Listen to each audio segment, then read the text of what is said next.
Hello and welcome to the Computer Game Show. My name's David Turner and I'm here with Sean Bell, Hello. Matt Murray, Hello. and returning from his holiday in Japan and China, it's James Farley. God, it's been a while since you've been on the show. It's exciting to have you here. How was Japan, James? Did you enjoy it? Let's not do this. It's not. Let's fair. not do what? Well, it's like I was back the week before last, and then there was internet problems. Oh, were you? What was the? Oh, right. Okay, so you did come back then. It's weird. I don't really recall. Actually, I can't help it if the internet stops working. Like I can't. What am I supposed to do? Go down there, like start fiddling with like Ethernet cables or something. Go to a friend's house. Yeah, I we did go to feel the local slightly- internet cafe. Yeah, go an internet cafe. Yeah.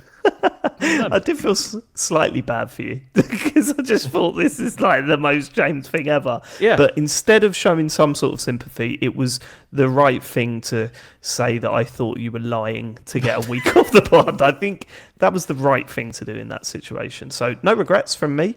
We'll get to your feedback from last week's show in a minute. But before we start, let's go to the Patreon producers for this month. They are Aaron Patrick, the QuickBooks chap, Simon Nelson, Moomin Biscuit, Trans Rights to Human Rights, Dave Ernsberger, Colin Brown, Gasman, Rocketman76, Smooth Monkey, John Tempelli, Jackie Sniper, Sam Higton, Thomas, Stan, Philip with an F, Cutty, Steve Lee, Jack Oven, Grey Dragon Claw, Colin the Carwanker Smith, Lee Keybottom, My Dog Skip, Dean, Evil Mammal, Don Whiskerando, and Boza Karma. They are the full Nels crew, and we love each and every one of them. Seriously, thank you so much for supporting the show, especially going for full Nels, the full Nels tier.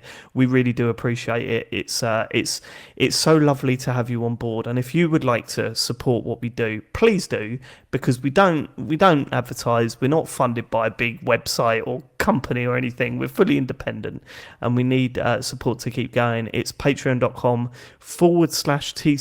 We just released a bonus show in which James went on and on and on, and no one could get a word in edgewise. Couldn't talk about anything else other than James's holiday this week. It's a shame.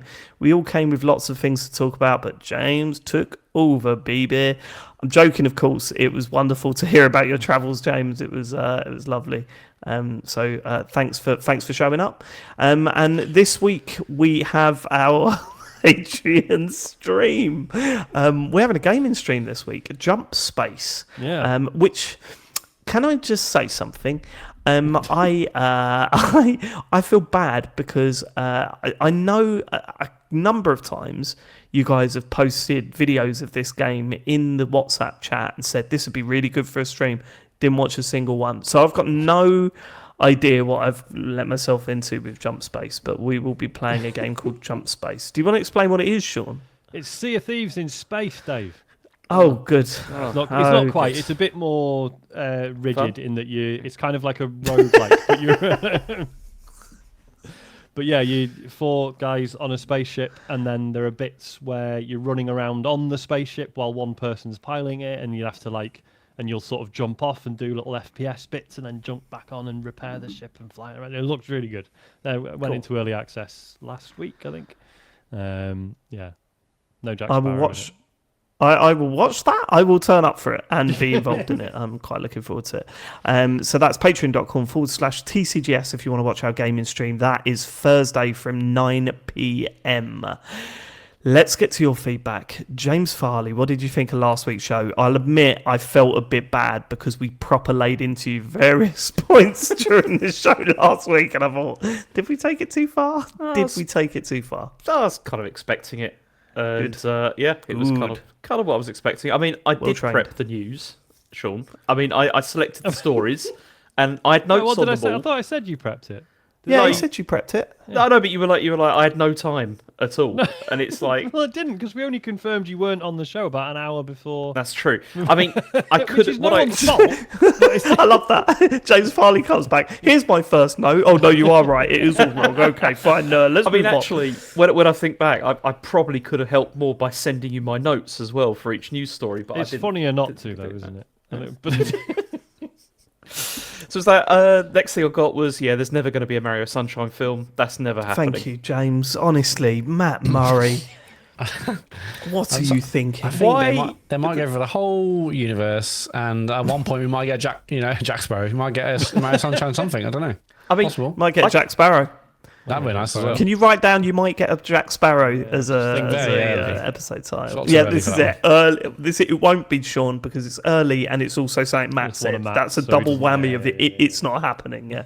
I'll tell you what though, I could see like a Mario Sunshine TV series on Netflix as like a spin-off or something, and it's no, you awful. can't. Let's be serious. I said we might get a Sunshine something, and you're saying we might. No, we're not going to get a Mario Sunshine thing. Okay, so you're lame. Yeah. Okay. Yeah, I agree with the prices on the direct stuff. That was ridiculous. Also, yeah. What was that? Hold on. I mean, Mario. Yeah, we were talking about all like the DLC, costs and all that kind of stuff, and it is ridiculous. I mean, especially that Donkey Kong stuff is. I saw something this week that I'm not 100% sure if it's true or not. It's not the Mario Galaxy that we got in 3D All Stars. It's an improved version of that. Is that right? So isn't it? This version is in 4K on the Switch too. Is that right? And 120. That's what I'd heard. Yeah, but there's no upgrade to the one they already released on the Mario All For Stars. Christ's sake! Yeah. I think ultimately you just feel, as a loyal fan of Nintendo, you just feel screwed. Like it's really frustrating. Okay? I'm not defending this. I'm genuinely not defending this. Like, really, that's not how you should be starting that sentence. Logged on. But what's the difference between this and like Gears Reloaded, for example? Like, which also for starters, there was a same? number of years before the remakes, right? And that isn't Gears Reloaded a full remake? In the same way, no. I think isn't it like an upscale or something, or I don't know. No, I don't think so. I think it's a full remake. I could be totally wrong on that. Okay, I'm sure we'll get lots of feedback on it. Look, I wouldn't defend either. I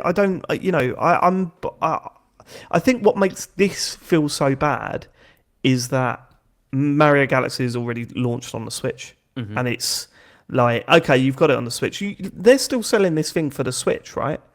Galaxy 1 and 2 is still coming out on the original Switch, right? I think so, yeah. Yeah, I believe so, yeah. So, like, I mean, we've already got Mario Galaxy on the Switch, but they're re-releasing it because they took it offline. I mean, I genuinely think they've planned this for years, and that's the reason why they stopped selling 3D All-Stars. I mean, when 3D All-Stars come out from day one, wasn't it? Which is a bit weird. Yeah, when they announced that game, they said it's only going to be on sale for like 6 months or whatever. Yeah. And when they, when they released 3D All Stars, we were all going, "But where's Galaxy 2? Why not include Galaxy 2 here?" They literally didn't acknowledge it even existed, did they? Yeah, it was so That's right. weird. So now it's like, okay, but they didn't do that because they wanted to get more money out of us in a couple of years' time. Like that's why it feels egregious to me. That's why it feels a bit shitty. But okay. But Mario Wonder was fine. Wasn't amazing. That was one of the other things you were chatting about. But it was all right. It wasn't totally brilliant. You sound so down going through your notes. Nintendo Direct. Well, I'm just reading through. I'm just realising most of my notes are not really interesting. Disagree with us. He's finally found. He's finally come this side of the fence, Sean. I can't promise that I won't buy that flower. Because, the talking flower? Yeah, the talking flower, because it does look ridiculous. And how much is the flower? Have they confirmed yet? No, I don't think so. I'm going to nominate it for Game of the Year. That's the problem. He's absolutely getting that flower. If he bought that fucking alarm clock, he's getting the flower. I didn't buy it. It was let's not do this again. Coerced your wife into buying not. I'll tell you what, there was loads of them for sale in Japan. If anybody wanted one, there was tons of them. You can find them everywhere. I'm good.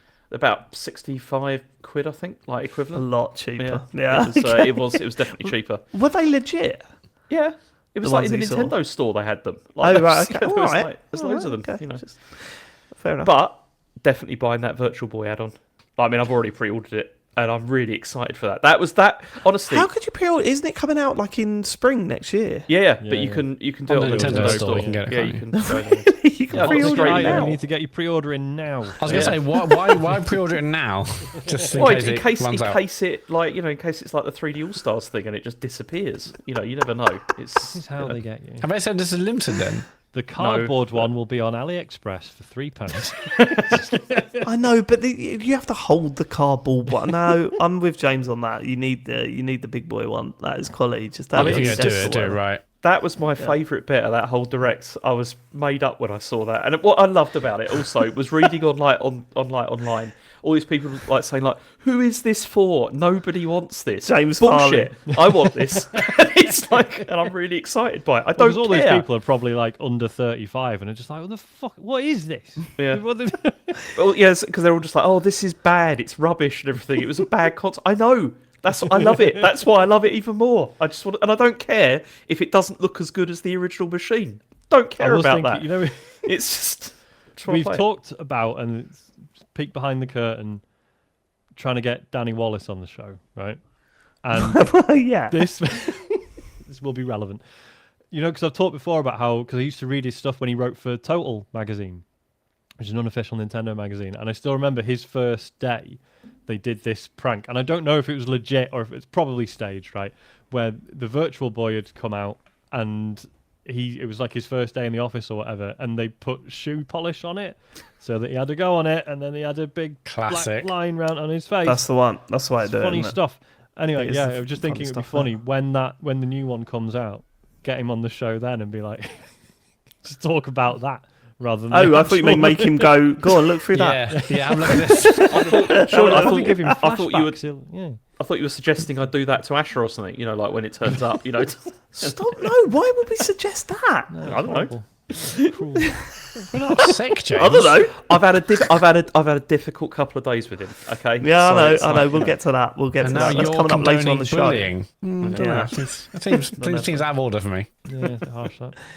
Go on, James. And last thing was, I really agree with you regarding Metroid. It looks like it's going to be bad. It does, doesn't it? Yeah. It's really disappointing because I was really hoping that by this stage that we'd have seen like a lot more than what we've seen. But also, it does feel like Nintendo have no confidence in it whatsoever. Totally. And it's like, there's no directs. There's been nothing to do with it whatsoever. Like, I don't think it will be like shit. I think it'll be like, I think you and I would probably get something out of it if we played it. But as it currently stands, I'm not like, holy shit, pre-order now. Excited about it. It's absolutely zero interest in that. James, you must be pretty pumped. It is on your Fantasy Critic, James. You must be pretty excited about That's it. True, is it on my Fantasy Critic? Oh, James hasn't checked his Fantasy Critic for about 14 years. I haven't checked it since I first loaded it. So no, I know you haven't, mate. I know you haven't. Is it still too late to do anything to it? You can still get games. In fact, actually, you can get any game you want now. It's fine. Dave, we're all fully loaded. You counterpicked Metroid, Dave, so you might get some points out of that.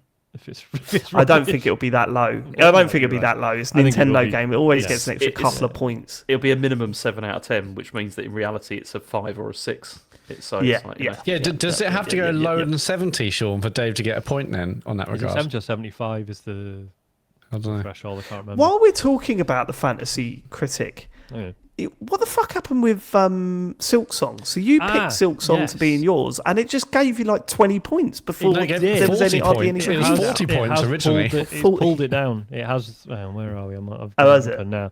Yeah, because I was saying my understanding was it would show like projected, or it would show like the Open Critic score prior to a game coming out. So if reviews went live and then the game came out.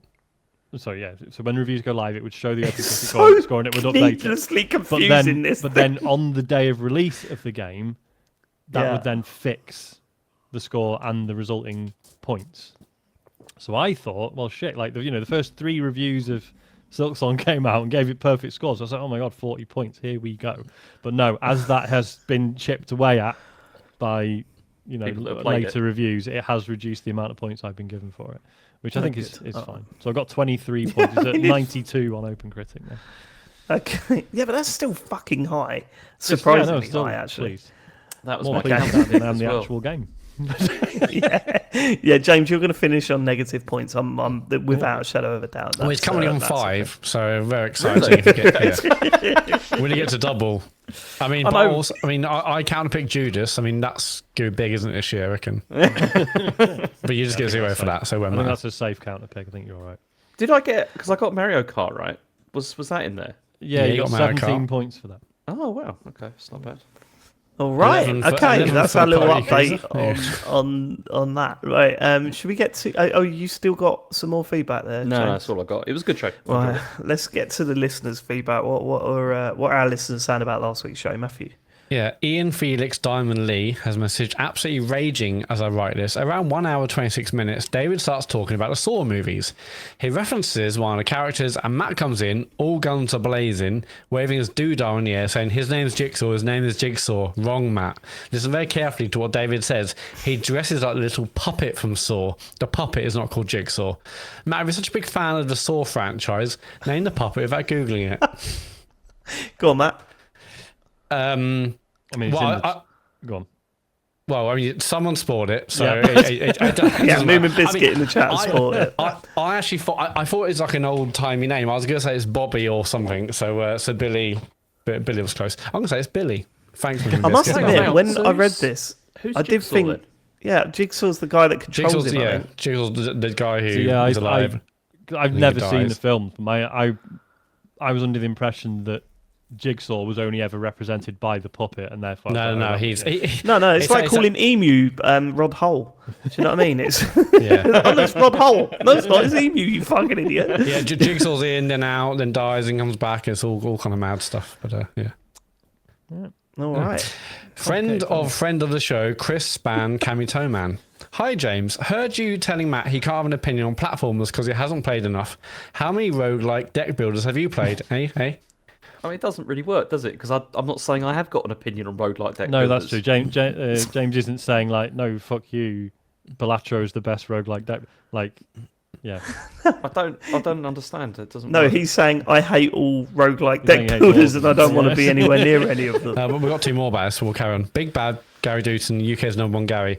I'm sorry, but James saying Matt's opinion on platformers can't be trusted until he's played more of them.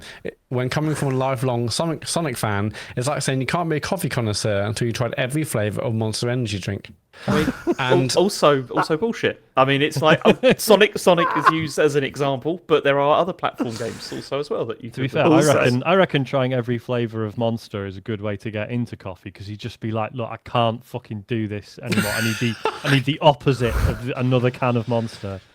When you said into coffee, then I thought you were going to say a good way of getting intercourse, and I thought, no, it's not, Sean. No, it's not. I don't Really? even follow that Who marketing. drink loads of cans of Monster, Dave. Everyone knows. All I will say, Big Bad Gary Dutton, if I started being very opinionated on beat 'em ups, I have a feeling you won't be cool with that. I'm just saying. I'm just saying on that. And the final one of this trifecta is close confidant of the show, Chris Spam. The other week, James told Matt his opinion was invalid because he hadn't played enough platformers. On the 2016 Gotti show, Dave was kicking off about Far Cry Primal being eliminated and told Matt that his opinion was invalid because you don't even fucking play games. What reason would Sean like to give Matt as to why his opinion is invalid? Is it because he hasn't played or play enough games? Actually, Strat Chat, I'm just started listening to the Gotti 2017, and in response to Matt being negative about Million Onion Hotel, Sean says, "We've discussed this, Matt. You don't know how to play it." Poor Matt. I know, because I played like Sonic 1, Sonic 2, Alex Kidd, and, you know, like a bunch of Sonic games, Sonic Adventure. Just none of the Mario games. Yeah, Well, no, 'cause I didn't have none a of the NES or best in SNES. class ones. You know, I played Super Mario Land on Game Boy. That was good, wasn't it? It was alright. Super Mario Land on Game Boy. I played that loads. Didn't have a NES or SNES, and then from that it was there is. you know, I mean, there is Sunshine like, onwards, I guess. Or Nintendo Mario Online. 64. You know, there's loads of opportunities to play those games, Matt. Like over the years. Hold on, didn't he play through Mario on stream? He tried.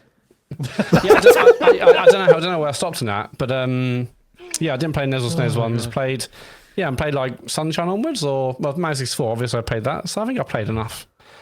Played enough Sonic games as well, really. I mean, over Sonic Adventure 1, 2. Yeah.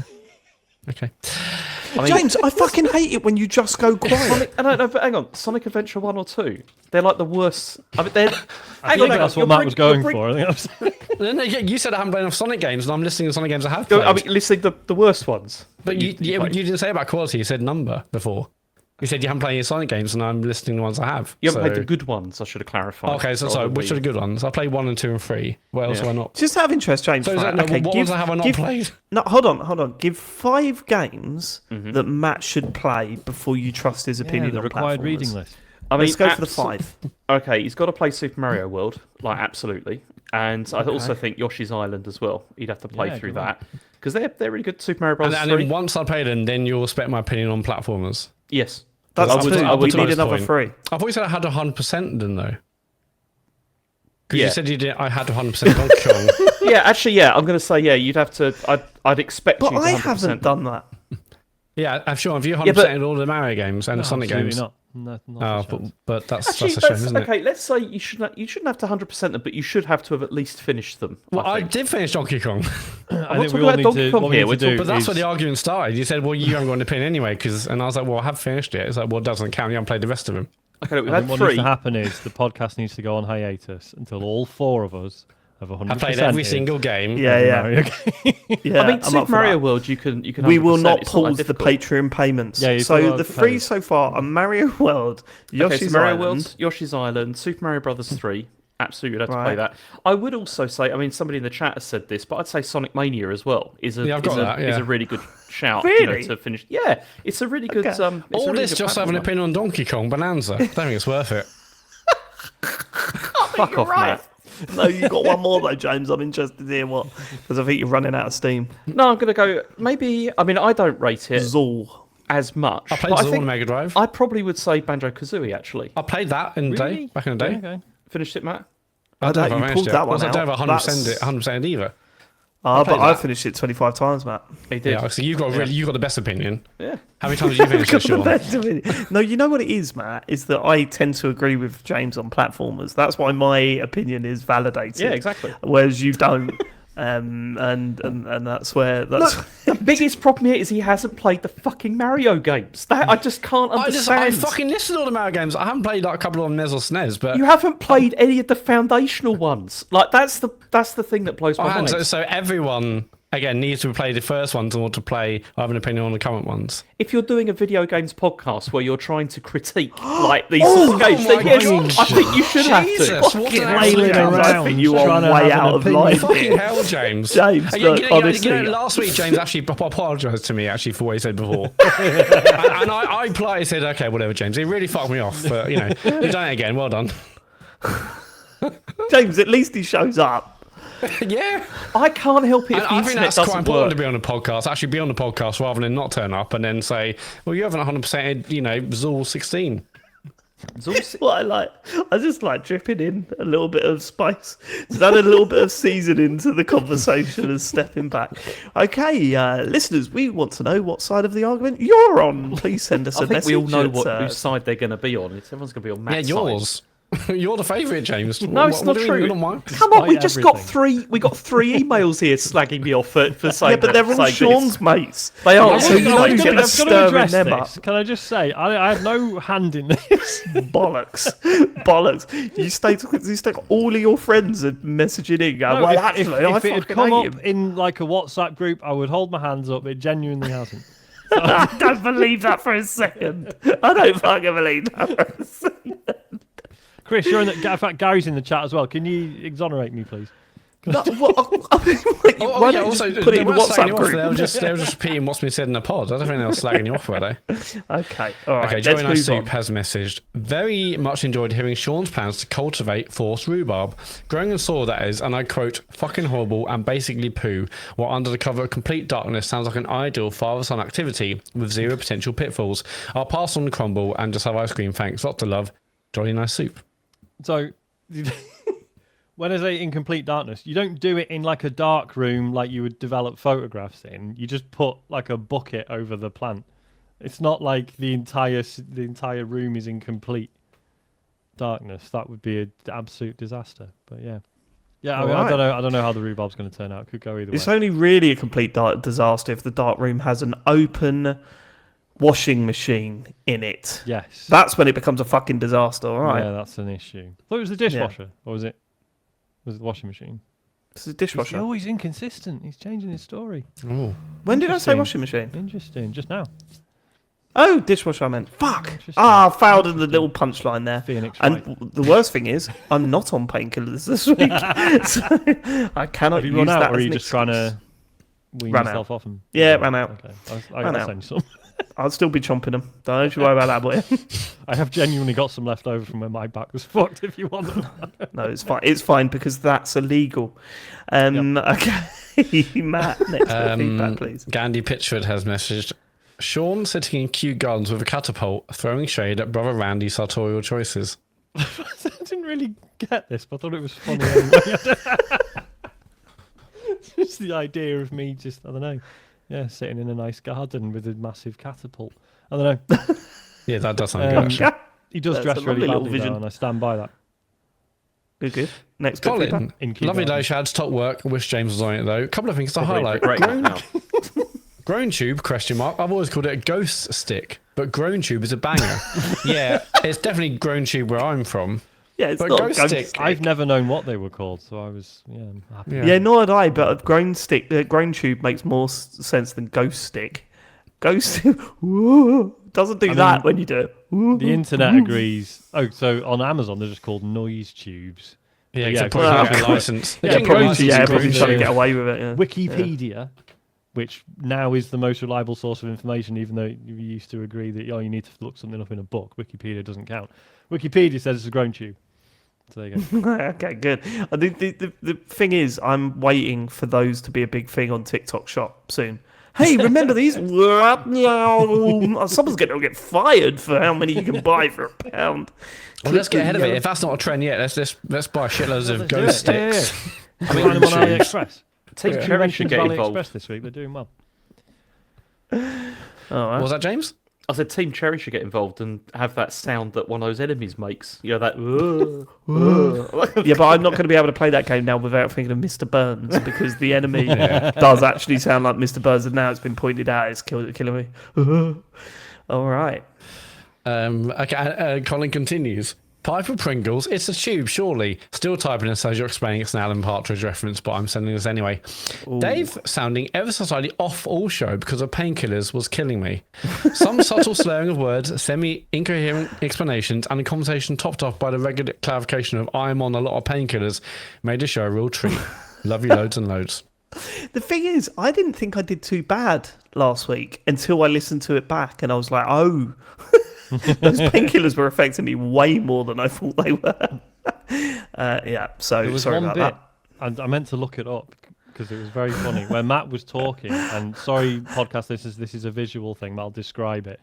You just kind of like looked down, and you were just kind of just doing this with your mouth. What, just sort of pinching my mouth? Just sort of pinching your mouth. Like sugar water or whatever it was. Yeah, it was just...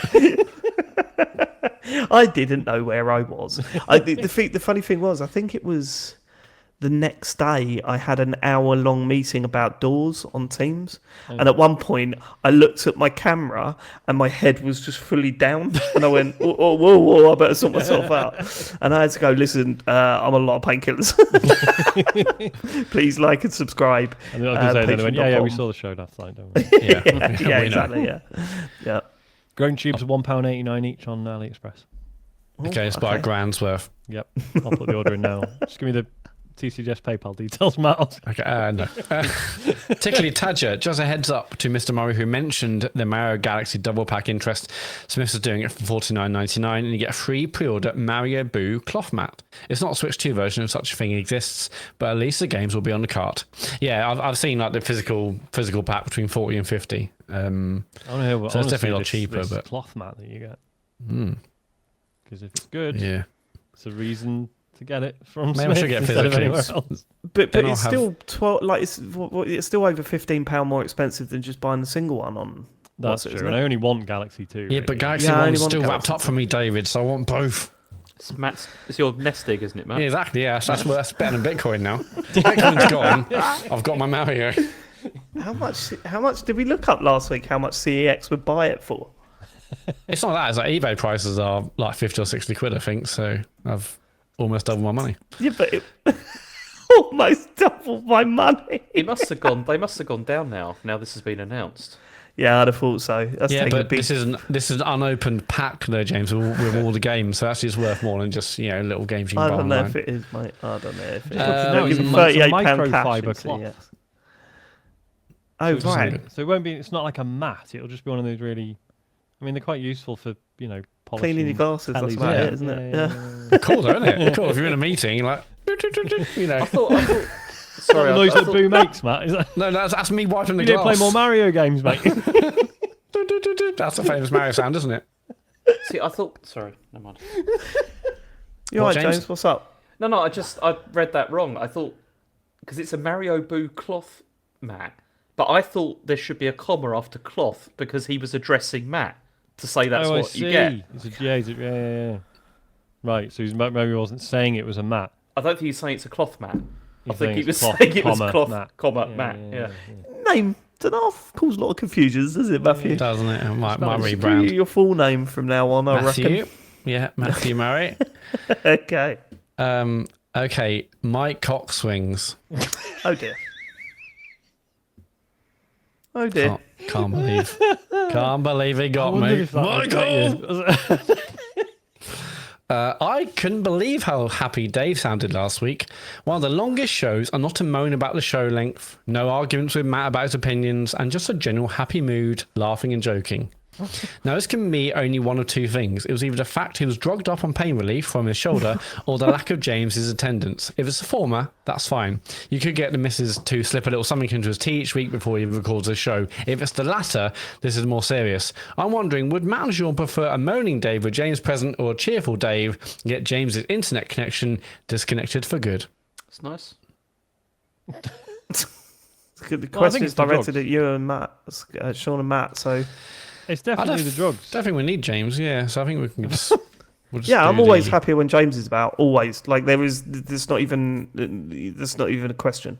Always happier when James is about, because it gets to prod him and make him go, right, fuck off, yeah, fuck off, or when he properly loses it and faints. Like those are the two extremes that I go for when chatting to James. It's one or t'other. The face you just pulled, James. What was that about? Okay. That's going to be a GIF, that. It certainly is. Okay, yeah. So that's the truth. Yeah, Samantha Deadlegs is the last message. As David is a fan of the Antiques Roadshow for all the wrong reasons, I'm recommending him my favourite misapplied show, Wanted Down Under, for similar reasons. The show on BBC is about families trialling a move to Australia, with then comparing job prospects, properties and the price of groceries, etc. to their current life in the UK. But what the show really is about is watching desperate people in complete denial that moving down under will give them their dream life, despite the overwhelming evidence they're worse off in every way. Each episode plays out in exactly the same way, and that's the joy of it. I think I've seen an episode of this, because I remember there was, so it was a married couple, they didn't have any kids or anything, but basically the wife was just like absolutely obsessed with moving to Australia, and it was so clear that the husband just did not want to at all. He was like, no, like I've got loads of friends here, I don't really get it, I don't really know why she wants to do it, but it was just quite sad, really. It was sort of funny at first, and it's like, oh no, this guy's about to ruin his life. Should probably never have married this woman. It's a bit, shame. Well, you get that feeling. The other one to add to that list is Grand Designs, right? Because you watch it and it, look at all those fucking rich people creating amazing places to live in. How fucking dare they? Oh, it's going wrong. And then you rub your hands with glee. Go, oh, it's going wrong. It's taken. Oh no, it's costing them double the budget they have for it. Oh, what's a shame. And then you see their life in tatters by the end of it, and you go, oh, actually, that's pretty bit sad, actually. There was one we watched the follow up to it. It was like one of the most infamous ones where they're trying to build this like a fucking fortress on a cliff. Have you ever seen that? Oh, yes, yeah. That's one where it ends badly, right? Yeah, so so the original episode ends with it like half finished and no money. Yeah, this is kind of sad. And then basically they did one of those follow up ones. So half the episode is like a recap, and then the other half is like, oh, and here's how it actually ended up, 5-10 years later. And he did finish it, but he had to like basically sell it to finish it. So he's like, I've built it, but I will never live in it. And also his wife left him, obviously, because he's an idiot. So it's just, the one that I watched recently, he was building this house, his dream house or whatever, and he had a certain budget for it. I knew it was going wrong, because the first thing he said, there's very minimal room for error here. So we've got like, room for I'm at the limit of my budget. I cannot exceed the budget. And he hired a firm that just said they'd dig him a basement, and they just didn't. And it sort of half ended with him standing in a hole in the ground going, I don't know what I'm going to do. I was like, fucking hell, this is really grim, but also kind of lovely to watch. I know it's bad. It is bad. I know you shouldn't live your life like this, but that's where I'm at. And I've made this point. I know I've made this point before on a podcast. I'm sure I have. Why did none of them have a fucking telly? They never have a telly. You never noticed? Well, show me an episode of Grand Design where they're like, this is where the telly's design, it's all architecture. There's no time for that. Yeah, I think it's basically the sort of the driven, wealthy people who can do the sort of project that deserve to be on Grand Designs have better things to do than watch telly. And then camera crew goes, now get TV on. No, they haven't. They've actually just announced this week, let's give it Grand Designs podcast that's going to accompany a new series and all sorts. Yeah, like Greg James and Kevin McLeod. Kevin McLeod's got it made, though, hasn't he? Isn't that like dream job? Right? Like, he's trained and he knows what he's talking about, but his job now is just getting driven around, looking at amazing or maybe shit buildings and just sort of talking about them with a bit of knowledge and a bit of passion, and then that's it. Yeah, but that shows me. I mean, I was at uni watching that, or maybe before uni, definitely at uni. But that's why, 20 odd years, it's still going and still brilliant. And they still every episode they're like, oh, and if you've got a grand design you want to show us, let us know. And it's like, so this is still going to be on in 10 years. No, 100 years. Anyway, listen, right. As host of the computer game show, I have to step in now and say we need to start talking about games. Thank you, Samantha Deadlights, for the feedback. Yes, thank you. If you want to leave us feedback, go to tcgs.co to leave your feedback. James, we've covered as much as we could about Grand Designs. Let's get on to the news from the video game world. What have you got for us? Okay, so there's been another price rise for the Xbox in the US. Not for us yet. It hasn't happened to us yet, but that maybe is going to happen. So it's coming. Yeah, this followed because the last price rise was in May, and now it's happened again. They've increased the Series S, the lower tier one has now gone up by $20. The higher 1 terabyte one's gone up by another $20. I mean, the headline one is probably the Series X 2 terabyte Galaxy Black Special Edition, which is now $800. Wow. Which is. I mean, how many of them are they selling anyway? It's like I reckon it's gone up loads because they're probably not selling any. So let's just do what we can to get some extra money on the 2 we sell a year. And crucially, that's more than the PS5 Pro, right? Yeah, it's more expensive than that, which is kind of bizarre. Well, are we expecting them to raise the price of the PS5 Pro? Because if I was a consumer in the UK, I would probably buy them now, or at least before December, before the next prediction. No chance. We flirted with the idea, but today there's news about Silent Hill F, and it's like the Pro version's worse. There's literally no reason to buy a Pro, even for me and James. Hold on, you need to qualify that. It definitely said the Pro version is worse than the normal PS5 version. Yeah, because of the way they've implemented. It's the pisser thing. Isn't it? PSSR. Yeah, sorry, I'm sure it'll be fixed by a patch, but there's 0 point buying it, even for me and James, who like buying things. Yeah, it's not going to happen. Anyway, it's not about that. Xbox, what the fuck? I mean, Jesus Christ. As if the console wasn't dead enough as it is, let's just add a bit more money to it. I mean, it's funny because it's what we're slowly starting to turn our head to the next gen, which seems wild to me because it feels like this gen has not got off the ground yet, even though obviously sales of the consoles have been decent enough. It just feels like game-wise, we've not seen any significant jump over the last generation of consoles outside of indie games and stuff like that. There's not been anything that's made us go, holy fuck, next gen is here, in my opinion. Everyone's been waiting for GTA 6, isn't it? It's what it feels like. Sure. It just feels like everyone's waiting for that. But what I'm saying is that this feels like still feels way too early to be talking about next gen video game consoles. But here we are, 5 years into the lifespan, which means on average 7 to 8 years after release of a console, a new generation comes out. I can't imagine myself looking forward to a new console in 2 to 3 years' time. We were talking about whether this is the time for Sony to extend that and actually make that a longer period for the PS5. I just don't think they will. I don't think it's something they'll want to do because they know that the next gen they'll have an even bigger cut of the market when they bring in a PS6. Anyone that bought the Xbox will now not everyone obviously, but I feel like a large portion of Xbox fans will now move over to PlayStation, and I think they'll just have a bigger cut of the market. And I think they want that. I really think they want that at this point. I think also though Sony at this stage are not. I don't think they're probably looking at Microsoft anymore as being competition as such, and it's Nintendo is where they want to probably make a cut from, because like Nintendo's totally dominating, like completely. Like if you look at like Switch sales, Switch 2 sales have been good, but if you just look at like the original Switch, this is why I think there is some truth in that rumor that they are going to come out with like a hybrid machine as well for the next generation, because I think that's what Sony want. I really don't think that the next machine that they release is going to be like an absolute monster, like powerhouse. It's going to be all about like portability and being able to dock and stuff like that, and also potentially affordability as well. I don't think that they're going to go crazy with pricing on the next generation.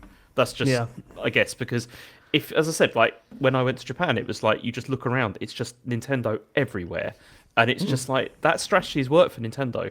Why don't maybe they're going to be looking at this and thinking, why aren't we doing that? Why are we spending all this cash, like putting out these consoles that people are not even getting the best out of now, when we can just release something for cheaper and potentially grab more market share from this.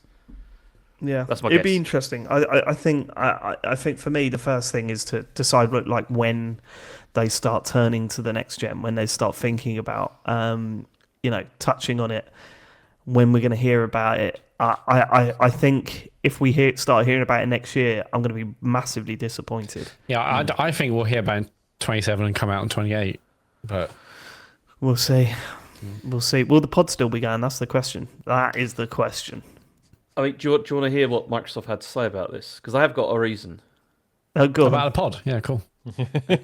They said, we understand these changes are challenging, and they were made with careful consideration.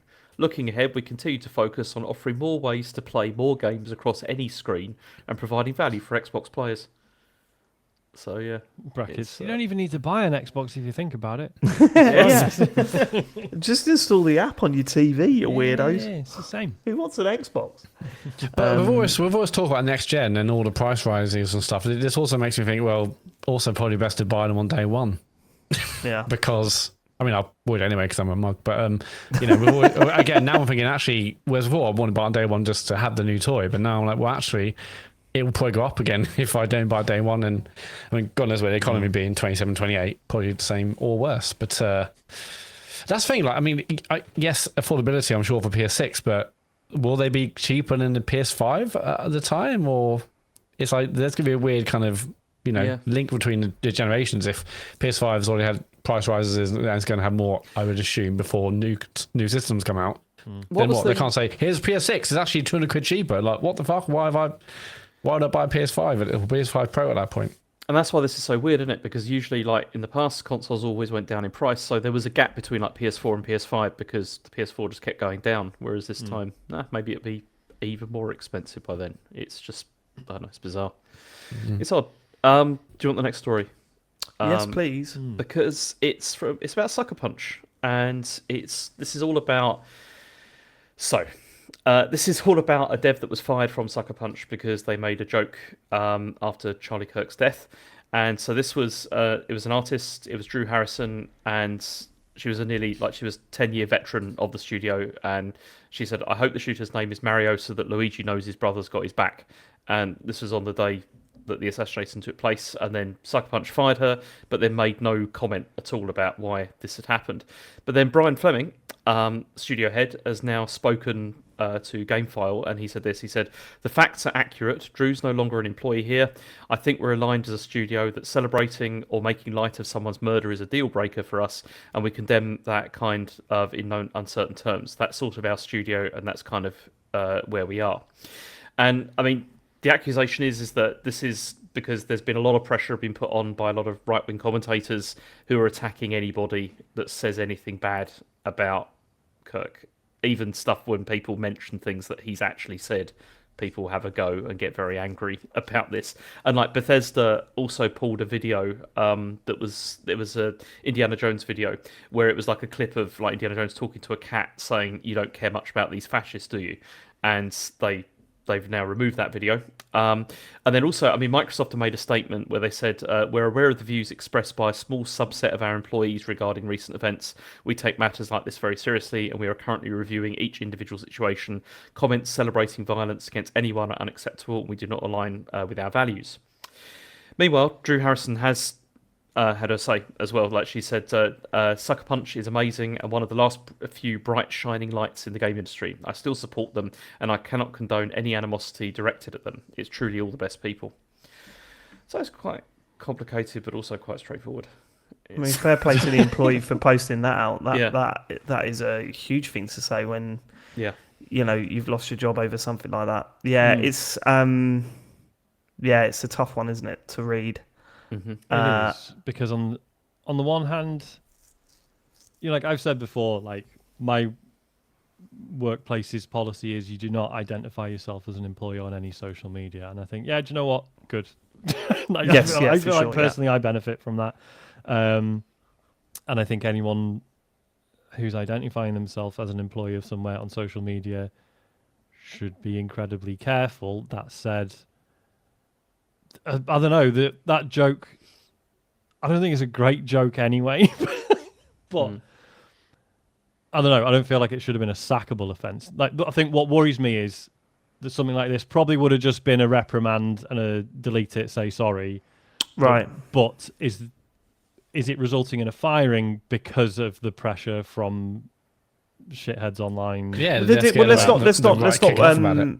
Yeah, I mean, you cannot ignore the fact that this has been a hot topic for for 2 weeks, week and a half, and it's been vehemently argued both ways on the internet. Some of the, it's even affected some of the big stars in America. Jimmy Kimmel getting the sack and all that sort of stuff, or at least being suspended. I did see that before we came online. Well, just been tonight, really. Okay. The show's coming. Probably because Disney lost like $4 billion in stock price because everyone's cancelling Disney Plus subscriptions. Yeah. He's back. But this is just another representation about how everyone's divided at the moment and people falling into camps, and we've got problems over here with it. I know James has spoken about problems in Germany. It's horrible. Like, it's horrible how divided the whole country is at the moment, and that is not like I thought Charlie Kirk was an absolutely horrendous person. Some of the things he said were just absolutely disgusting. Like, it's completely against everything I believe in.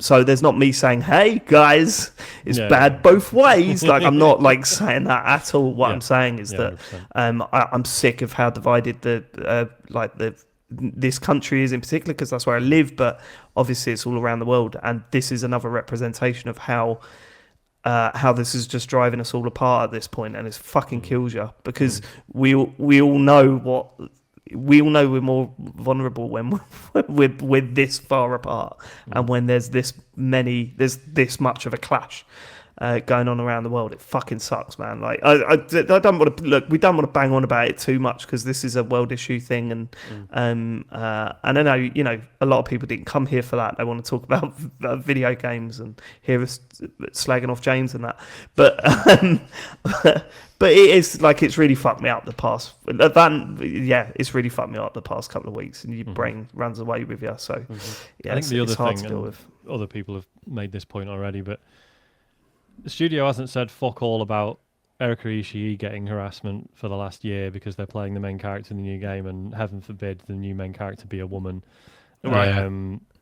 They've said nothing about that, and yet this required a statement, and it's just, I guess it's not clear if it's like a Sucker Punch thing or a Sony thing. True. Yeah. And also whether it's done to if they don't, then then the right will just review bomb Ghost of Yotei when it's out. Was it this month? Next month in October.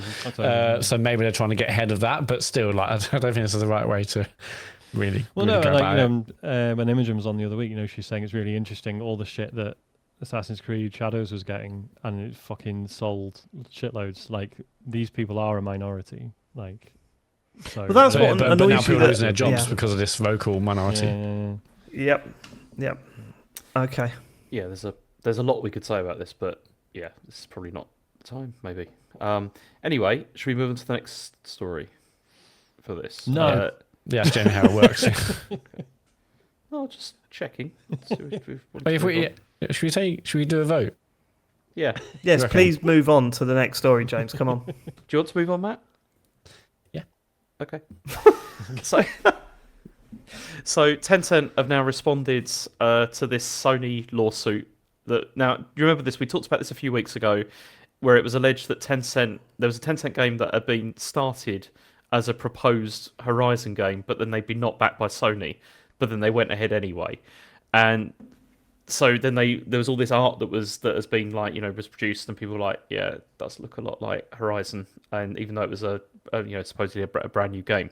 But Tencent have now sort of like, they're arguing back now, and they've got two aspects to their argument. So they said, first of all, they said Sony seeks an impermissible monopoly on genre conventions. At bottom, Sony's effort is not aimed at fighting off piracy, plagiarism, or any genuine threat to intellectual property.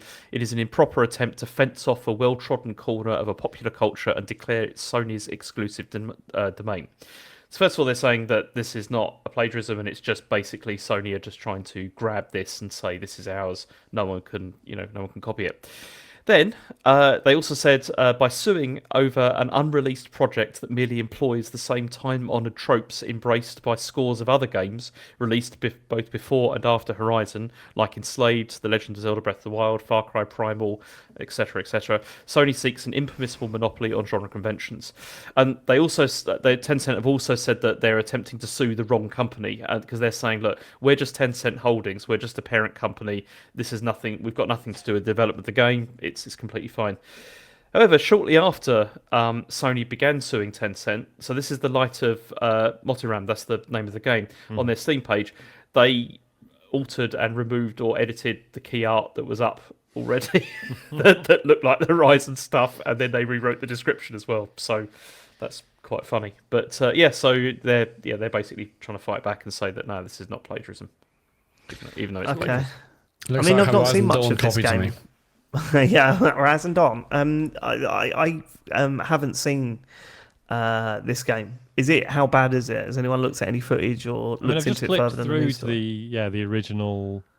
No, sorry, the story about them updating the Steam page, and like the first image, you're just like, oh, that is knockoff Horizon. There's no. And it makes sense if they originally did come up with this and like went to Sony and were like, yeah, we'd like to do a Horizon game. Here's what we've got. This is what it's going to look like, and they're like, nah. And then but then they just went ahead anyway. I love that. Yeah, it's just yeah. It's like, we go to them and say, I'd like to make a Mario game. It's like, no, you're not. I'm just going to go and do it, and use the same stuff. And that's a big old company to go up against as well. And I know Sony are big, but fucking hell, that's massive as well. Yeah, really. Okay. This is the final story. I just thought this was interesting. So this is apparently scientists have worked out why some people invert their video game controls, and why some people don't. And so, is this because someone sent me this on Blue Sky the other day? Is that where? Yeah, because I was on. What's the podcast I was on last week? Oh my god, I can't believe Gaming Views. Sorry, I'm so sorry, I forgot that. I was on Gaming Views last week, and one of the things we spoke about was no, I loved it. One of the things I spoke about was how I managed to convert from an inverter to a non-inverter, and I got absolutely slammed by one of the hosts on that. So what are they saying? Okay, so it's Dr. Jennifer Corbett and Dr. Jaap Munnik, who is at the Brunel University in London, and so they did a study during lockdown into the neuroscience of human-computer interactions using remote objects, and they spoke with players, related to this idea of controller inversion. So they said here they've put together a paper now which is called Y-axis inversion, and they said many people told us that after playing a flight simulator using a certain type of console or the first game they played were the reasons they preferred to invert or not. Many also said they switched preferences over time. And we added a whole new section to the study based on the feedback. So people were given a questionnaire and then tasked with experiments around spatial awareness. So they said they had to mentally rotate random shapes, take on the perspective of an avatar object in a picture, determine which way something was tilted in differently tilted backgrounds, and overcome the typical Simon effect, where it's harder to respond when a target is on the opposite side versus the same side of the screen as the response buttons. So for the results, this is it turns out that the most predictive out of all the factors we measured was how quickly gamers could mentally rotate things and overcome the Simon effect. The faster they were, the less likely they were to invert. So it's like people that were non-inverting. So let me just get this straight. So people who don't invert are more clever than people who do. Is that what I'm sort of hearing? No, we're not quite sure. Well, no, see, I took that the wrong way. Thing. It sounded like they were saying it's more natural to invert, and people that don't have fault against it, like early on. But that's what that says to me. But no, they're saying so the people that don't invert do the puzzles quicker. However, the people that do invert them were more accurate. It's like that's relevant. I'm all about speed. So they said ultimately, while players think they choose controls based on their first exposure, it's probably because of your brain's perception of objects. I in don't 3D believe space. that. That's what I genuinely don't believe that. I believe it's first exposure. I absolutely believe it's first exposure. Yeah. What you play with first, and then that sticks. 100%. Like I just flat out. Get these scientists on this pod now. I will have a word. Yeah, well, I know better than them, Matt. All right. I mean, have the scientists played every Mario game? Is my question. Good question. And also, don't believe them. I'm starting to think, Matt, maybe the Earth isn't round. If this is what these bloody scientists are saying, they've done all these tests in a lab, but we've done our own tests. Playing video games our whole lives. We have done that and smoking a lot of weed. It can be flat and round. That's what I don't get. It can be flat and round, can't it? Let's save this for the Patreon bonus show. I think like so. An oval. No, just a flat disc. That's flat and round, isn't it? Isn't round just a circle? I don't know. No, because round is like a spherical, whereas round. There's round. I want to say, bring it up, Max. Bring up the news article. Like I feel like I'm on the Joe Rogan podcast right now. Sorry, I've taken this into a weird direction. The thing that always gets me, that inverters always come out with, is they're like, oh no, because it's like you're tilting the stick back to tilt the character's head back. It's like, right, you don't invert the y-axis, do you? No, then left and right stays the same. Left and right stays the same. Right, okay, let's get to what you've been playing, shall we? Are we done, James? Sorry, let's get to what you've been playing. The only other thing they said that if you don't invert, you might want to try doing it, because apparently they think it can improve your skills if you keep switching between them. But yeah, I mean, I was inverted, and I taught myself to not be inverted, so I think I'm happy where I am I'm with now. you, Matt. I'm proud of that. I'm not going anywhere near. EGX was ruined for me otherwise, and why now? Well, there's no point, so I might as well go back. I don't want to change that setting. There are no demon pods anymore. I might as well go back. I can't. I have to invert. I just can't do it. It's all right. No one cares. Let's get to what you've been playing. I want James to give us a Hollow Knight Silksong update, because you've not been on the show. You weren't on the show last week. You must have. I mean, I'm interested to hear how you reacted to hear us all go, we're sort of done. Well, you see, I can kind of understand where you're at, because I was feeling like this as well, like at certain points. I mean, I'm still playing this, and I'm still kind of enjoying it. And I mean, like, kind of enjoying it, because that's the thing. There's, like, aspects that I really like. I'm still enjoying the exploration. I'm still enjoying beating some of the bosses, because I'm getting that massive satisfaction through eventually, like, figuring it out and just keep trying it until you kind of, like, do it perfectly. But it is also really irritating. Like, some of the bosses are ridiculous. Like that beast fly, like you mentioned. Yeah, mate, it was killing ridiculous. Me. I was so done with that. Yeah. Because it's like that. See, that isn't even about like learning patterns or anything like that. It's just because it adds all those spawn like enemies. It becomes completely random, and it just doesn't feel like skill anymore. It just feels like luck, as to what's going to spawn, whether it's going to take them out or not. And I hate that. I absolutely hate that. And I mean, the other thing that I really wish that they'd add to this game would be if they had like I just want to see how much energy the boss has got left. Like I just want to see how close I am sometimes, because I'm assuming Hollow Knight didn't do that. No. I don't think it did. No. So why was that a problem here and not in Hollow Knight? Why having such a strong feeling towards that and not Hollow Knight? I think because the bosses in this I really think are much harder, and I hate that whole like double damage thing. Like I think like I've got to a stage in the game where it's like it feels like there are fewer enemies that that don't do double damage than ones that do. It's like everything seems to be doing double damage at this point. It's like what's the fucking point? Like it's just really really irritating. I mean, I've just got up to is it the last judge? I think it is. Oh, yeah. Is that late on? Are you quite late on into the game now, do you think? I'm still on Act 1. I still haven't got out of Act 1. No way. How many acts are there? I think Last Judge is the I think that's Act 1, isn't it? That's towards the end, isn't it? Yeah. And it's like, it's got a run up, to get to him, but it's not, the run up's not that bad. Like, people really hate it, but I don't you can, like, run through quite quickly and get there if you, like, no, there's, like, a shortcut. But also, that boss is really irritating. And it's irritating because I've learned all of the patterns, and I know now that if I'm going to do it, I have to do it just completely perfectly. Otherwise, I'm done. And it takes so long. That's the thing. Like, that's the other problem I've got with these bosses is that some of them, it's such a slog. Like, and it just feels like it's just attrition. Like you just have to be really patient. And then if you like panic or something for 1 second, you're done. And then it's like, okay, this is going to take another 15 minutes to go through this. I mean, this is making it sound like I really hate this, but I don't, because there's other aspects that I've really, really enjoyed. And some of the other bosses I've done I've really loved, but this one, really didn't enjoy The Last Judge. Yeah, it's not fun. It's not fun. Right. Okay. Well, that's pretty damning. Have you played anything else this week? Just Lego Voyagers. Yeah, I'm very much looking forward to talk about Lego Voyagers. So I played through this as well with Charlie. Who did you play with, James? Oh, I've been playing with Asher. And oh dear, we'll come to that. Matt, you've been playing it with Elodie, haven't you? Yeah, I mean, Elodie played a couple of hours on the weekend. Cool. Okay, so for those of you that don't know what Lego Voyagers is, it is not like your usual Lego games that you that get released every 5 minutes or whatever. It is more like Lego Journey, which was a game that came out about 4 years ago. I think. Builder's Journey.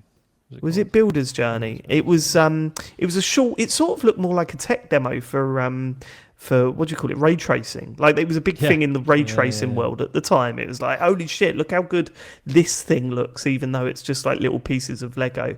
And it was quite a sweet little game. It wasn't very long, but it was like a kind of a sweet idea about traveling over some terrain and using Lego to build things, and it sort of just had a nice little vibe to it, a real sort of indie feel to it from a massive, a massive IP. This was what looks like pretty much a follow-up to that game. This is fully co-op. You have to play it with someone else, be that online or couch co-op. And I've got to say, like, I was expecting more for a follow-up for Lego A Builder's Journey, because this is also a very, very short game. I think it's about 2 to 3 hours long. And I think I only paid like 13-14 quid for it, so it's not too bad. Like, it's about what I paid for, say, Time Flies or whatever. Yeah, I think it was like 16, 17 quid on Xbox, and maybe there's like a 10 or 20% discount at the moment, or was for launch week at least. Yeah, so it's a co-op game where the two of you are. You start your journey by watching a spaceship take off or a rocket take off, and you clearly, like, the whole idea is that you want to sort of recreate that, or at least find out more about that rocket ship and about space travel and stuff. And you go through a series of sort of half puzzly, half building bits out of Lego, and then ultimately it has a full story that comes to a conclusion. I finished it. You're both about 2 hours in, aren't you? Yeah. I'm only like chapter 18, 19, so barely halfway. How you find it, Matt? How did you find it? Yeah, I thought we had a great time. I mean, Elodie would like to run off and explore bits fairly early on. Well, I was like, let's see what's down around here. There's a bit earlier we see it's like this ship, this crashed ship, and then she was basically getting stuck in the scenery by saying, "Oh, we can go in it. We can go." I was like, "I don't think we can go in this ship. I'm fairly sure we can just." There's a bit we need. There's a bit we need to get to. I'm fairly sure. No, fine. But no, I mean, like, we had a lot of laughs. You can so you get to choose whether you want to be the red block or the blue block, and I think I was blue and she was red, and you can press Y, I think it is, to attach yourselves to each other. And any opportunity, she was like, attaching herself to me, like, let's do it together. I was like, no, we can't do this together. I've got to do this, and you got to go there. So I know this. So that was always a lot of fun. And there were some bits where you need to work together. You need to, like, build a bridge or whatever. And then there's one particular bit that made us laugh loads, where you're near a tree and one of you can shake the tree and these purple berries or fruits drop off. And you basically, the aim of the game is you grab them all and you use them. You connect the red to the blue and all the purple bits, and use them almost like a big pogo stick to like get over like these little gaps. And what we found that hilarious, because at first she was like, "Oh no, I'm gonna do this without you." I was like, "No, we have to stick together, literally." So I was like, attach myself to her, and we're like just flicking ourselves over to get over these funny bits. So yeah, we had a big laugh. It's really good. And the puzzles. There's lots of little bits about to play with that have nothing to do with the actual puzzle or the building bits, isn't there? Yeah, there's like a few little Lego bricks. I mean, it's often just like to get over a gap or a ravine or whatever. But no, it's fun to, to do the puzzles together. It does the kind of thing you do in Split Fiction and It Takes Two, where there's this one particular bit where there's these 3 platforms and one of you has to hold the button down to keep the platform flat, and then you can like press the button again or leave the button to like flip it. And I was like, Elodie, you gotta go across, and like, it'd be fine, just go across. And I was like, obviously like flipping across the map and stuff. And then she was like, okay, next time you go first. I was like, no, I don't think I will actually. So yeah, we had a lot of fun, just like messing about with each other. And it was great. And like even like seeing her do some of the puzzles, because she doesn't really play games really other than a bit of Animal Crossing and Mario Kart. So yeah, seeing her do some of the puzzles where you got to do them on your own, and there's one particular bit where she had to build a catapult, really. And I was like, okay, what I'm gonna do is I'm gonna close my eyes and I want you to build it, and I'm gonna open my eyes and see what you built. And it's really fun. We had a great laugh with it, and we'll definitely get it played and finished over the weekend, because I can't wait to hear what you think of it at the end of it. I'll tell you why in a minute. James, what's your experience been like? I mean, my experience has been less fun, I would say. But right, can I just say though, it sounds like you're the problem. Yeah, rather than it sounds like you're both having the same experience. Yeah, but you're getting more frustrated. Yeah, see, that's the thing. It definitely is me being the problem here, because I wanted to play it because I knew we were going to talk about it on this. So I wanted to get a bit of a way through it. Asher was just mucking around like the entire time, and it was doing my head in. Because the trouble is we couldn't progress, and he was just trolling me constantly, like while we were playing it. Like the whole time, like he just was obsessed with just picking up literally like every bit of Lego that he could find, and then like trying to get across a ravine where it's clearly impossible that you could it's going to do it, but he just kept persisting doing it. And you see, it's the kind of thing where it's like because we play a lot of games together, and we always do stuff like this, and it's fun or whatever. But for some reason, with this one, it just really irritated me while we were playing. I can tell you exactly why that is. Because I thought about it a lot, because there were moments where my chest was going tight while Charlie was pissing about. I mean, I wouldn't let him know, but all right, obviously he's way younger than Asher is, so it's a different situation. I can tell you exactly where this game, so it has some slight negatives. One being the controls are quite fiddly. Yes. So when building stuff, it takes a long while to realise that you can stack things with B, and sometimes you forget whether you're supposed to press A to jump off it, and if you press A to jump off it, does that mean it disconnects? So and then rotating things and getting things exactly where you want them, it can be a little bit picky. It once you get your head around the controls, it is actually quite intuitive and actually quite forgiving. It does this thing where if you connect a piece to the bottom of your body and you want to put it somewhere, you tap B and it goes into some sort of snap mode where it's snapping along whereabouts you want to put it, and then you press B again to lock it in place. Yeah, we mucked up loads on there. I think I've snapped in. No, I've just fallen off the edge of the cliff because it takes a lot. Whatever. Yeah. Like there's some platformy bits, but a lot of the platformy bits are really easy to deal with because all you're doing is pressing A to jump and then pressing B to snap to the sort of peg or whatever you call it. And you can glide across those bits really quickly, can't you? It's really satisfying. Yeah. When you're jumping and snapping onto things. The other thing that I think, James, that when I'm thinking, for starters, you don't like puzzles at the best of times. Not particularly, no. When you're looking at a puzzle in this game, you can see what you need to do early on, but it takes quite a while to achieve it. And like there's a whole bit, right? Let me give you an example. Again, if you don't want spoilers or anything, maybe, but it's a small example. There's a bit where you've got to go to one side of the map to collect items, take them to the other side of the map to put them through a machine to change the shape of them, then take them to the center of the map to lay them down, right? And if you do that whole process, you might find, oh shit, we haven't done enough of them, which means we have to then go all the way back to this side of the map, get more of these items, go all the way back over the other. And in that moment when Charlie was pissing about, I was like, mate, this is annoying because we know what to do and we should have technically already done it, but now we have to go through this long process of making the right bricks again before we get there. So I think maybe that's what sent you over the edge. I think you're right. It's because you're right. It like a lot of the things it's time consuming. To put everything together and all that, and it's like if you muck it up, then it's like this is going to be even more time of like doing this. And it's like, I mean, also the other thing was like he kept on just being like, when you can see what the solution to something is, and then I mean, all kids do this, but it's just like, no, it's this.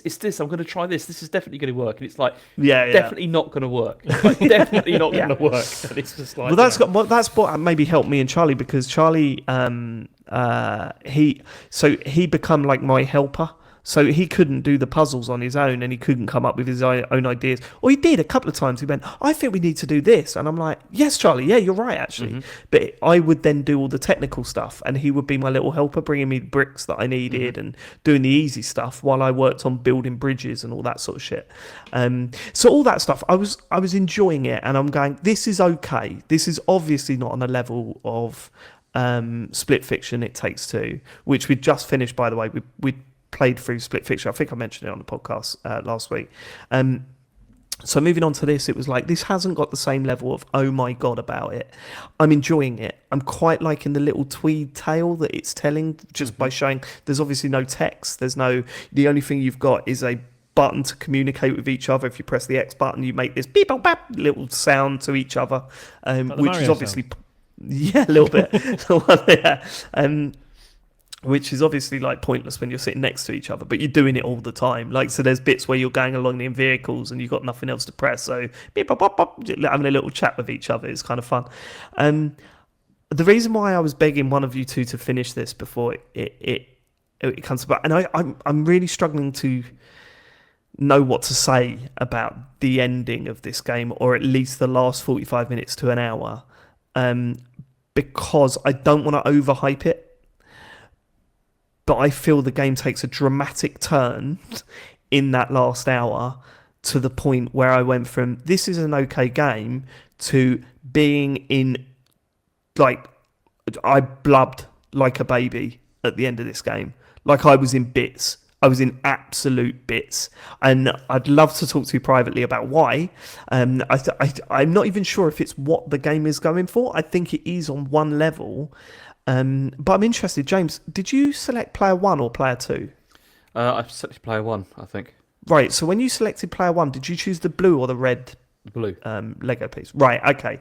So whether you're player 1 or player 2 is irrelevant, but if you're playing this with a younger person, I suggest the older person selects red, because there's one point in the narrative that doesn't make sense, but the rest of it had such an emotional impact on me that I couldn't quite believe how much I got it come out of nowhere. There was a bit where I was like, "Oh, this is cool. Oh, this is really cool. Actually, I really like this bit." And oh my god, this isn't doing the puzzle thing anymore. It's doing it's all narrative. Like, the last hour to 45 minutes is all narrative, and the way it ends.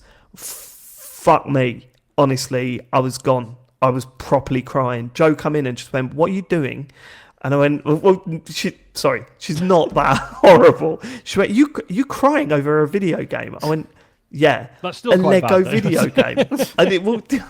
Well, so I mean, she's like a Lego video. Mate, I cry over everything. I cried over fucking Rocky the other week. Like, honestly, I'm an emotional wreck these days. But I want to talk to someone that's finished it with their kid and see if they had the same reaction as I did.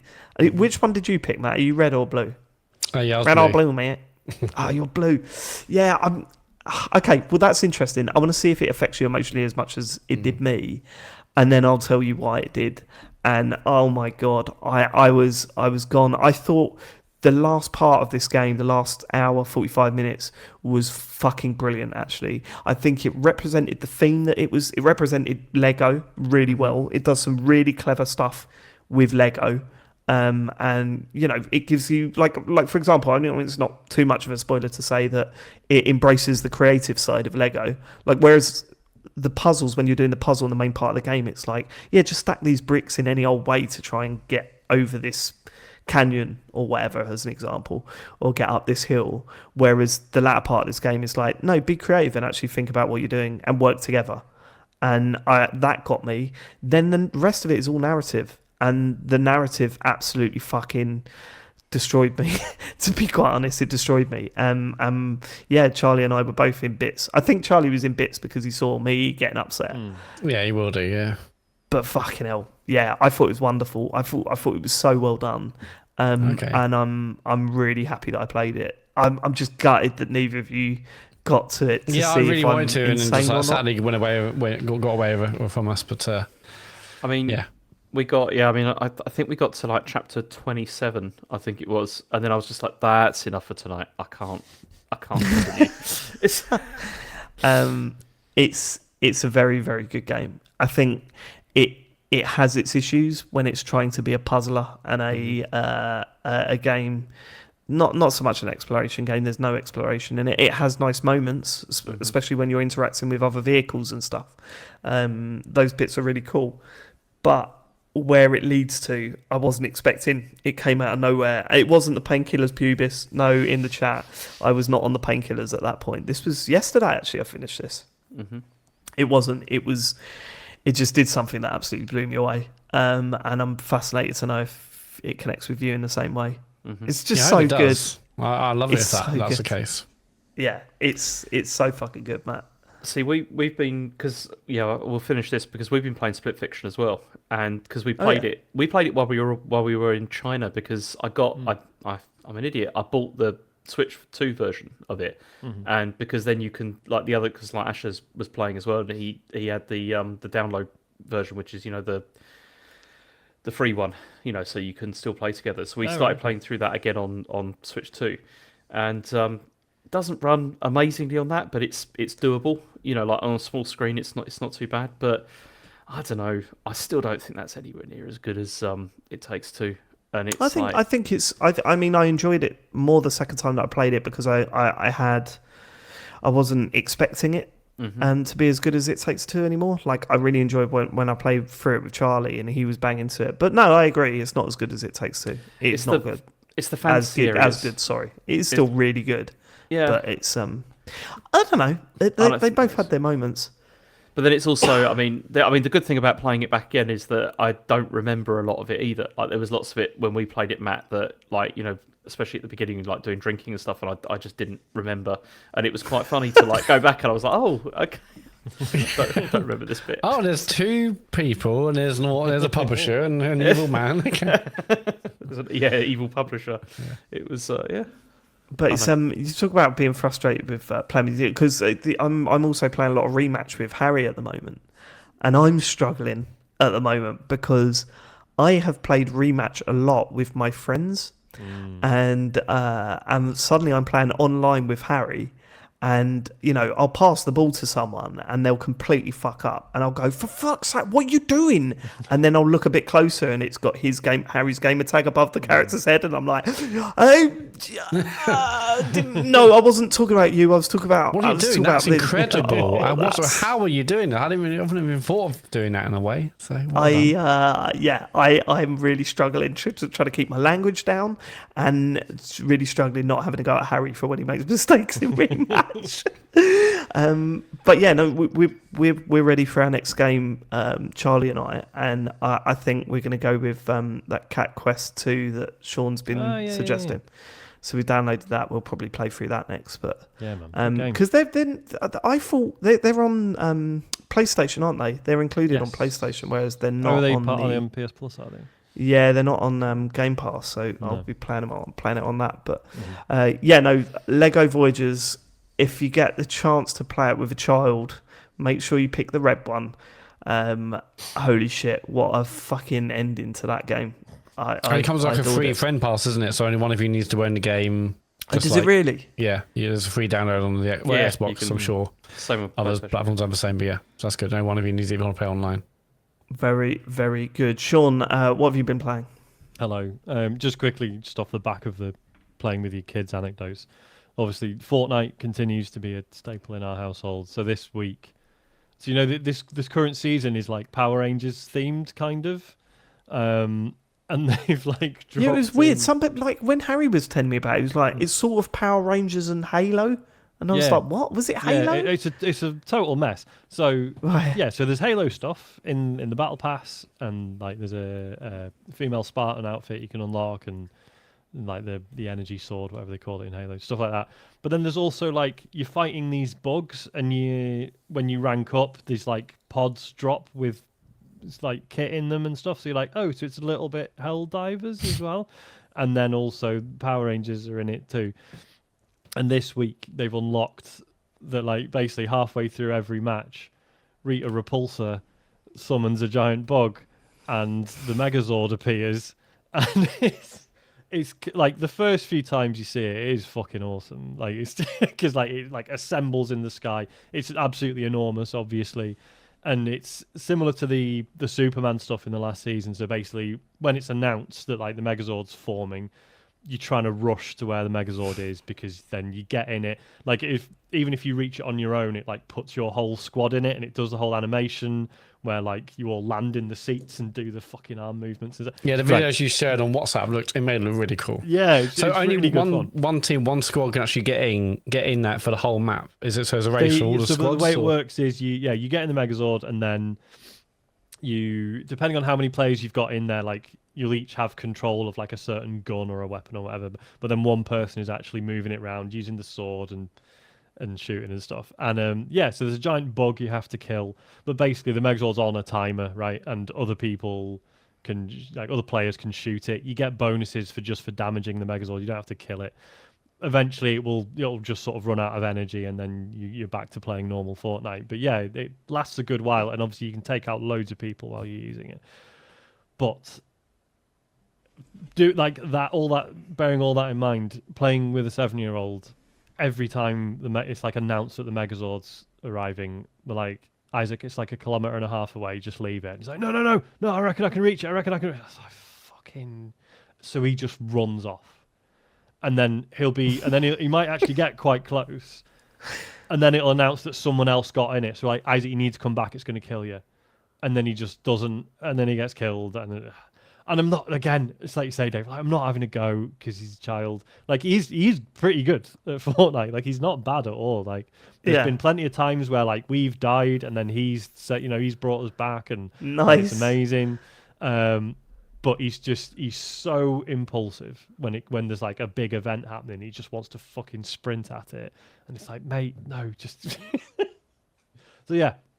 The Megazord stuff is very fun. See, I don't mind stuff like that. I like for me, when it comes to kids and trying to teach them how to play video games to a respectable level, it's more social stuff. Like I like when I can hear Charlie playing Fortnite with friends or whatever, or his cousins. All I hear is the moment they go to the menu, "Ready up, guys, ready up," at the top of his voice, and I'm like, you've got to. Just stop shouting at people and commanding what you want out of people. You've got to sort of... so, yeah, it's that side of things that I worry about more than just running off and doing his own thing. Bossy as well. Really? Well, because speaking of voice chat, this is another thing. So they've launched this new mode at weekends called Delulu, which is... Yeah, I've seen this. Yeah. But basically, it's all about everyone drops in individually, but you can form teams by using emotes, and then it'll group people together. And the idea is you're supposed to find other people in the world and be like, "Hey, do you want to be pals?" But then it's proximity chat, isn't it? But it's all proxy chat. So and then the idea is at some point, like, only one person can win, so you will eventually betray them. But you literally, when you select the mode, it's like you need to have voice chat turned on for this. And obviously, as it currently stands, we do not let Isaac use voice chat. Like he's got like one mate on Fortnite that we sometimes play with, but like her mum plays as well, so then we'll just do like a WhatsApp voice call and we'll chat on that. So yeah, so he's like, oh, there's this new mode, and everyone, and like there's loads of stuff about it all over the menus, but I can't play it. And that makes me look like a prick for not letting him do voice chat. No, it doesn't. I think like obviously you've got to feel a bit guilty about it, but we've been through that stuff with the boys. You know, like we put our foot down with Roblox, and Charlie comes home and goes, "But everyone's talking about grow a garden or whatever," and I'm like, "Well, you're not playing it. That's it. You get to play a lot of games. You're not playing that." And after the experience like I've told you about with Harry and getting wrapped up in someone who clearly should not have been playing with children on Fortnite, that was it. Like that just solidifies you put the account on lockdown, and then you learn yourself as a parent that no, I'm actually doing the right thing by not letting them on that. Like I've got no qualms about making sure that thankfully the boys haven't asked to play this proximity chat thing, but the answer would be no. Like I'm not letting them talk to random people on the internet. Even Harry, he's 11 now, and I'm not having it. Like anyone could run up and talk to them and say anything. So see, like Rachel's 15, and I still don't allow it. Like I still have it's just friends only chat and everything at the moment because I don't feel comfortable. This is the thing, isn't it? Because part of you is like, look, we used to have this ability to talk to anyone, and now none of us fucking want to. Yeah, like we all just want to talk to our mates, and that's it. Like. There is no appeal to like just being able to talk to the I'll never forget putting the headset on with Xbox Live for the first time ever and just thinking, wow, this is, and that was the way you played. That was the way you played. You didn't play in private party chats. You played in open things, and you chatting to each other, and then put your voice mask on, and just like. Because was it Battlefield Bad Company where it was like you would squad up before you went into a game, and then your voice chat was just your squad, and that felt like a revelation because I have to listen to other people's shit. It's just me and my mates. This is great. I can't remember when it changed for me. Party chat was sort of formalised, sort of in the the. I remember playing MotoGP, and I've mentioned before actually bumping into someone I knew. It was Matt Morley on MotoGP. Was it really? Whatever his username was at the time. It's like, it's crazy. MotoGP, just everyone chatting as they're riding their solo bikes around the track. But Isaac keeps insisting that he's bumped into one of his classmates on Fortnite. It's like, mate, there's like 750,000 people playing this game at any one time. Like, it's not happening. I remember, like, I was playing Return to Castle Wolfenstein. And I made friends with someone on there. Like, just made friends. I was like, because we would play on the same team, and then we would like making each other laugh, and then we become friends on Xbox. And then we played MotoGP, and he had a swastika on his bike, and I was like, right, well, I'm gonna have to. This is really awkward. No, it's ironic. I don't mean it. Oh, that's why it's funny. No, I asked him about it, and he went, "Oh, I like him." I was like, right, okay, well then I'm gonna have to. Yeah, no, it was that bad. So that's actually the old ancient symbol for peace. No, it's not. There was no hiding it. There was no hiding it. It was really fucking weird. MotoGP of all games to express it was really come out of nowhere. Just had a flashback then of playing MotoGP after Matt mentioned. Bizarre, awkward situation. Right. Okay. That's what we.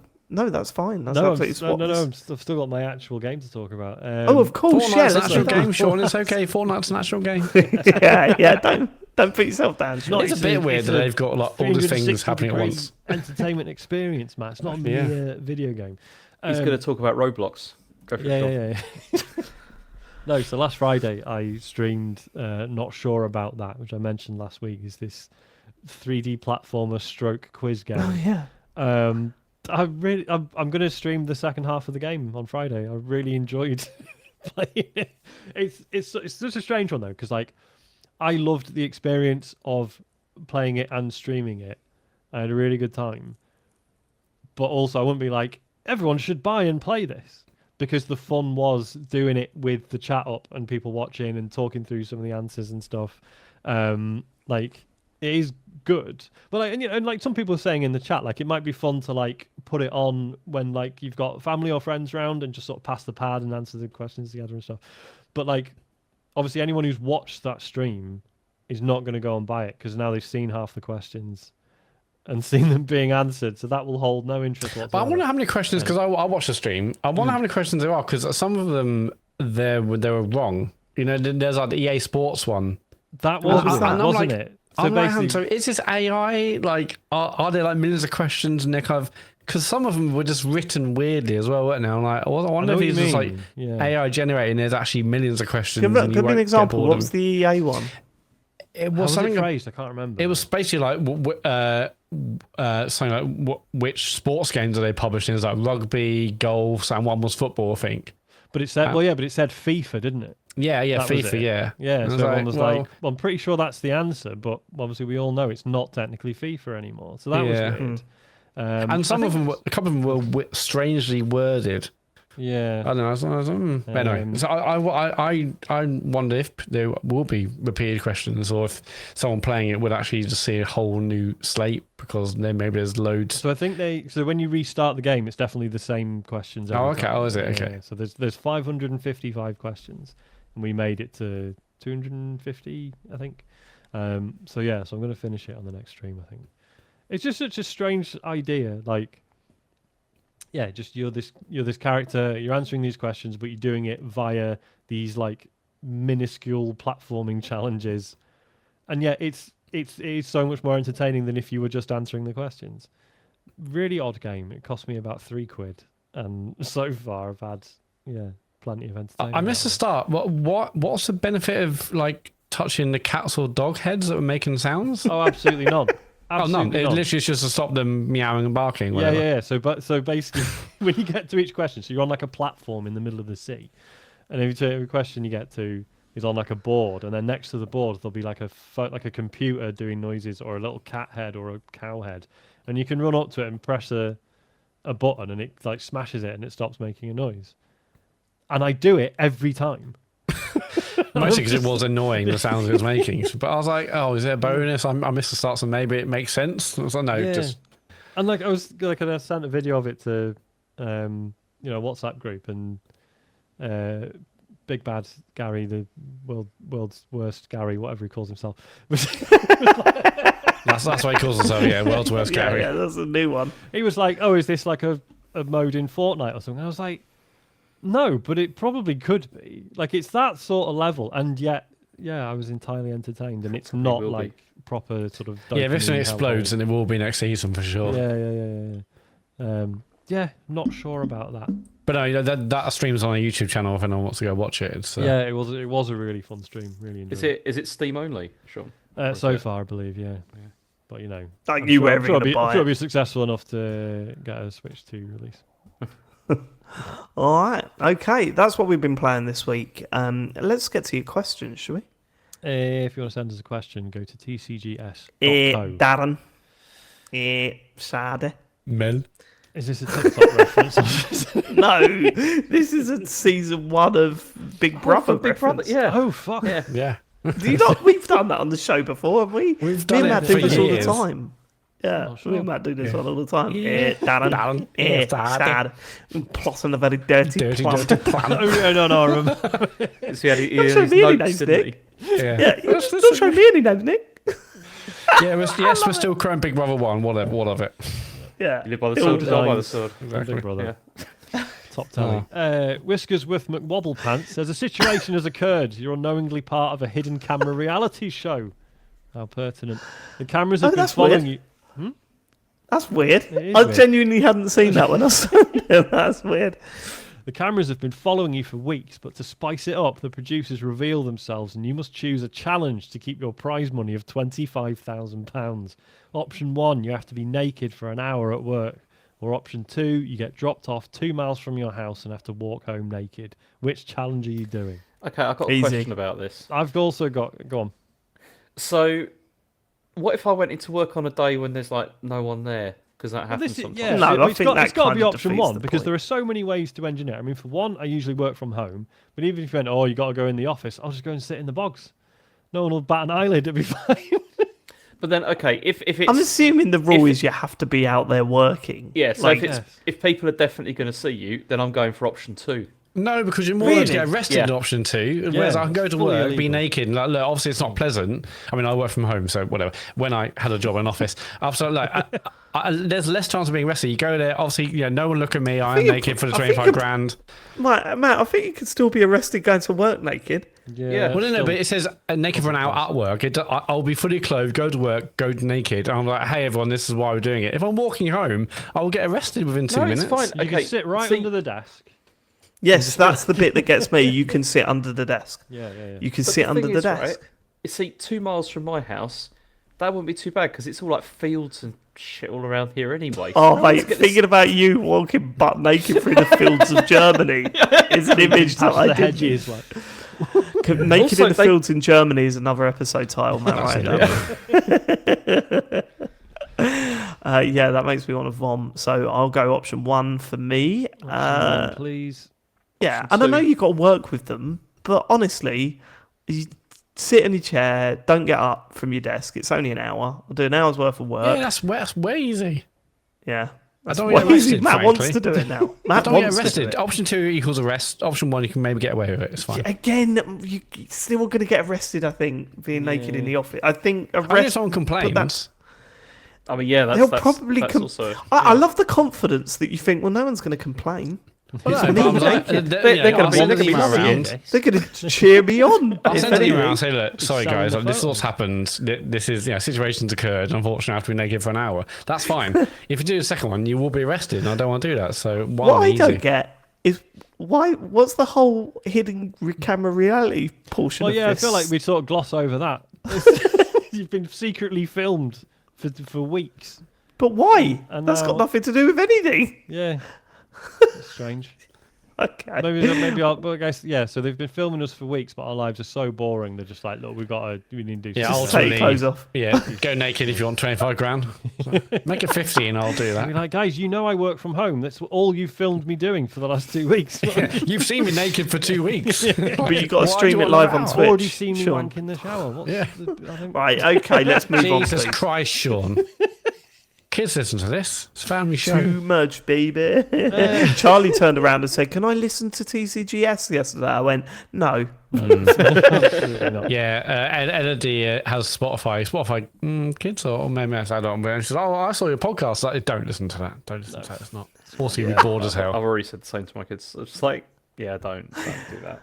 I know. Listen to the one. Off, do you think? What's the threshold? They're allowed to, or do you think they're just never allowed to listen to it? After I'm dead.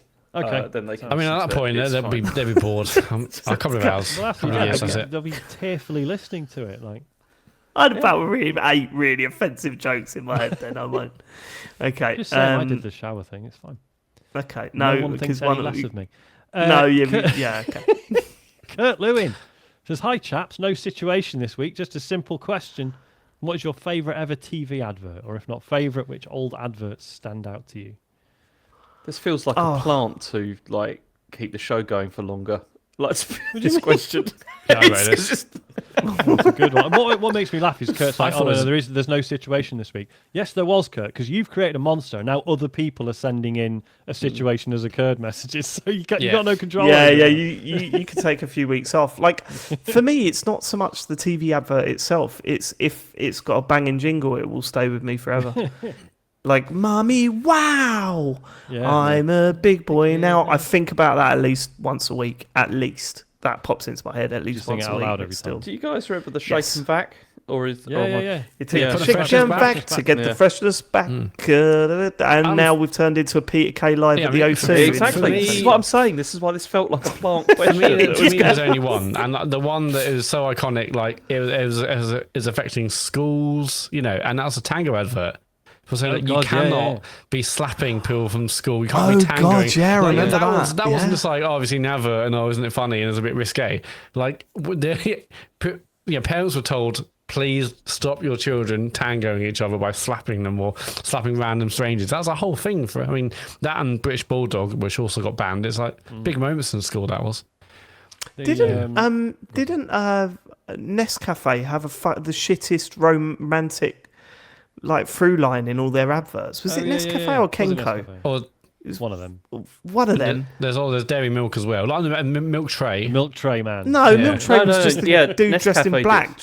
It was Nescafe. There's a whole advert. It was knocking on the door. So, hello. Yeah. What coffee do you have? Ooh. And then everyone's like, we really hope they get together. Like, why? Fucking, what is going on with your lives if you care about if the coffee people get together? It works, though. It fucking did. It was People like that or bought that Deirdre coffee boy. Barlow at that point. So yeah, it's like, what else do you have? The old Ariston advert where they nicked the RoboCop music from the Game Boy. It's actually like an interesting, because it has the sort of looping stuff going on. It's really interesting. But it's really funny watching it now. She's like, "Oh man, it's so cool that they license the music." And then you look into it, it's like, no, they just took it because it was just from a game. Yeah. So who was going to stop them? Like it was, there's just a huge power imbalance. It's like, well, we're telly, and we're just taking your music and putting it in our advert. So there's a list of songs that have been used in adverts that try and sound like other songs, right? I need to go through them because obviously there's don't want to pay the license fee. So they don't want to pay the license for the actual song. So it's like dun dun dun dun dun dun dun. And like, so they're going, hold on a minute, what's going on here? Like, when I did my Velvetizer video. Yes.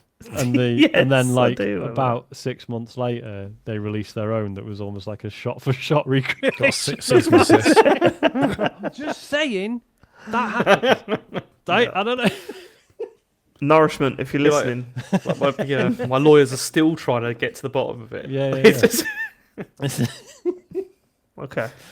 Moving on. Lee says, name a game that takes itself too seriously. I'll give you Destiny. I mean, that is the answer. Like, fucking hell. Yes, that's one. That's definitely one. I've got one that that is not going to go down too well. I'm sure it isn't, because I know some people very much like this, and it's always stuck in my teeth a little bit. Control.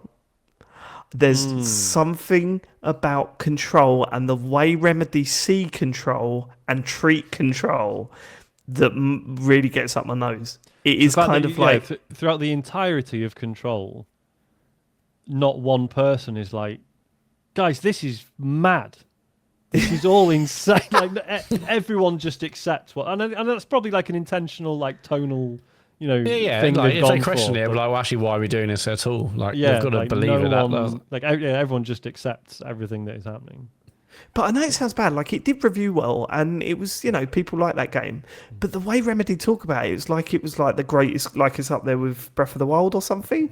And I'm like, all right, come on. I mean, it was all right. It was all right. I think the world they created and like the style, the aesthetic, that was all excellent. And there's so many options for that taking it forward. I mean, they've obviously done the FBC Firebreak, but then the combat wasn't great. But there's so much potential. And I'm really excited for number 2. I mean, like I said, towards the end of 1, I was like, I remember this one fight that went on for hours, or seemingly hours, and it was doing my nothing. But I think they've created a really cool world. It's kind of X-Files-y, kind of Twin Peaksy, I guess, a little bit Severance-y now. Like, obviously Severance came out after, but it's great world, great world building. And that's what I know what you mean, David, with that, because you see, I enjoy Control. I did think it was, a pretty good time with it. However, it did feel very derivative to me of all of those other things. Thank you, right? So, like, I know what you're saying, Matt. And look, I'm not saying you're wrong. I just saw it in a completely different way. I didn't see it as good world building. I thought it was just all, I don't know, it was all just things being said at me, and I had to go, all right. Do you know what I mean? Like, it was like, that's the way I saw it. And it was, telephone, there's a telephone ringing. The telephone, think about the telephone. It's like Virginia. Do you remember Virginia? Yeah. I remember playing that, and I was like, fuck off. Just, you have to be in the right mindset or mood for that. If not, it's like, this is the worst thing ever. If you are, then if you're willing to be carried along with that, it's cool little. But otherwise, you're like, this is absolute bullshit. I hate everything about it. I hate the characters, hate the world. But if you're into, I want like a weird mystery, which I was at the time, and I thought it looked. Yeah, visually it looked great as well as the ideas that's come out with. This is my fault, right? This is on me, right? This is my fault. But you even calling it a mystery makes me angry, because I'm like, look, and it was the same with Virginia, and I made the point when that game came out as well. Creating a mystery is a real, like, it's art. Creating a mystery is a really hard thing to do, and you can't create a mystery by going like meow, and a cat walks past the screen, and everyone stops and goes, Clarice.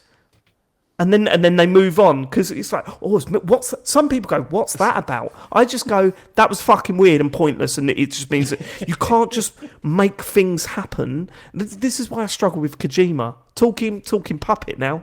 Right, okay. Oh, fucking hell. Like, and to some extent, Destiny is up there as well, because big ball in the sky. What's it for? Find out later. Not find out later. Oh, it's been trapped, and now our connection to the light's been severed. Oh no, it's all right because a bit of it fell off. Yeah. Talk to that instead. I mean, the thing is though, Pubis has got the ultimate answer in the chat. I knew you were going to nick this. Yeah, and it's true. It's any David Cage game. They all take themselves incredibly seriously, and they. It's good. Like most good drama acknowledges that most people try and make each other laugh on a fairly regular basis. And when you get something where it's like, no, this is a serious story, no one's even going to crack a smile for 10 hours. You're like, yeah, but that's not life. Like, do you know what I mean? Like, if you've watched something like The Wire, that, like, I don't know, that's like fucking Route 1, important drama to refer to. But, like, it's just people being sort of naturally amusing. It's not comedy, deals with loads of really grim stuff. But people make jokes because that's how most people actually talk. Yeah, and how to get through these scenarios, these situations which are dire and whatnot. Yeah. Also, Detroit Become Human and Beyond Two Souls, absolutely dreadful. Not a shred of entertainment in either of those games, in my opinion. You didn't play Beyond Two Souls. That looked bad even for me. You liked Detroit, though, didn't you, Matt? Yeah, it's alright. Yeah. I think Heavy Rain was better, but not enough to nominate it Game of the Year, though. No, you did that. That's what I did. Whenever I think of Beyond Two Souls, I always think about that scene after you spend time on the ranch. Do you remember that, James? I do. And all of a sudden, the people that are dead are waving at you. And you're going, hold on, are they back? Or did they forget they killed them off? Or are they ghosts now? I'm not quite sure what he's going for. Do you know, I am fascinated what's happened to that Star Wars game they were supposed to be working on. Because there's been nothing from David Cage for ages. It's gone very quiet. I mean, they did confirm it's still being worked on when all the redundancies were happening. Right. But that was the last we heard. That maybe last year, maybe last year now, but yeah. Blimey. Yeah. Moving on, Orbrak says, given that people have been complaining a huge amount about Silksong's boss runs, why do Hades and similar roguelikes get a free pass?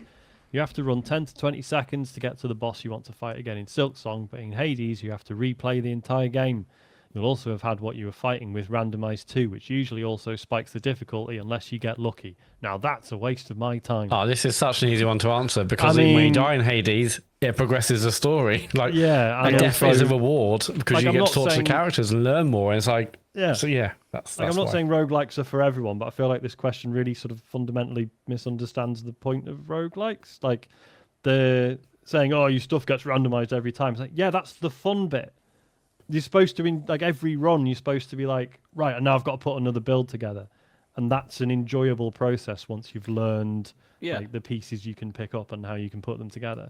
And it's not enjoyable with Silksong because of the fact that you're doing repeatedly the same difficult thing over and over again, which is exactly the same. And it's the repetition of that that makes it not fun. And if you randomize it, in a roguelike way, it is totally different. Yeah. Even when you consider Blueprints is very much a reset, start again type of game, but you are continuously progressing by finding new floor plans, by knowledge. If I do this, this happens. If I do that, that happens. But also, flat out, it gives you more steps. The further you get into that game, you unlock upgrades to your character that stay with you over the next day. So, yeah, that's the big difference. And even I was thinking about this the other day, is that What's it does it as well to some extent, Shinobi. So if you get caught on a boss, it has this system where if you get hit a certain number of times, you get a very powerful move, and that continues across deaths. So it's not like it resets every time you die. That continues. So if you get stuck on a boss for a few times, the next time you go in, you'll have a really powerful move to sort of get you over that hump. Like it's really good at doing that. And like you can accept that one run at a boss isn't the one, but you're like, but I'll save my big special move for the next. Totally. And if you are thinking about Silksong specifically, right, and the comments we've made about that game, I think what gets me the most, and James, you nailed it, right? When I'm fighting a boss one-on-one and it feels really mechanical and I'm reacting to things that boss is doing, brilliant. I don't mind the run-up. I don't mind the battle. I love it. You know, that's when it's at its best. But when you've got random elements like randomly spawning different enemies that can attack you in loads of different ways all at once, that's when I go, fuck this. I'm not going to beat my head against the wall until I get lucky with what enemies it spawns. And that's what puts me off. That's where I get... Like, I'm not saying that you have to have a game where you're always, every time you die, you're still progressing. I'm not saying that. What I'm saying is that the way Silksong done it, the runs feel worse because you're not thinking, I've learnt more about the boss. I'm thinking, I hope it fucking doesn't do something random that destroys my run again this time. So that's the difference for me. Maria Mendieta says, Dear TCGS Kojima's friend Jeff, whenever I sit down to play Pikmin 4, I leave the title screen on for 2 complete loops of the theme tune. I do the same with Prince of Persia The Lost Crown, as I also find the tune and the on-screen colours soothing. On the subject of mollifying video game title screens, which one would you want in the background of your funeral as you are laid down for your final rest? Keep up the invigorating work. Sincerely, Maria. I recently discovered the title screen to the video game Pictionary on the NES. Oh, yeah. I think you sent us a video of this. I assume you didn't watch it, Sean. No, I didn't. Well, if it's a TikTok link, I have to be on my PC because on my phone it's fucking... Oh, is it? You can't watch TikToks in the browser on your phone anyway. You have to install the app. And it's really irritating, that is. Yeah. No, it wasn't. It wasn't a TikTok link, actually. It was... I filmed it and put it in the... WhatsApp video, wasn't it? Yeah, he doesn't like me. He doesn't like me. How's the Jump Space trailer, Dave? Yeah, I didn't watch it. So this is Pictionary. Yes, the Pictionary, the board game thing. The NES. This is the menu music. Right? Oh no, this is an advert. This is an advert. I didn't think about that, did I? Forgot all about that on YouTube. Right? It sounds like this. Listen to it. There's another advert. YouTube's getting really bad, isn't it? With all this, it really wants you to pay for premium, doesn't it? This should be it. Listen to this.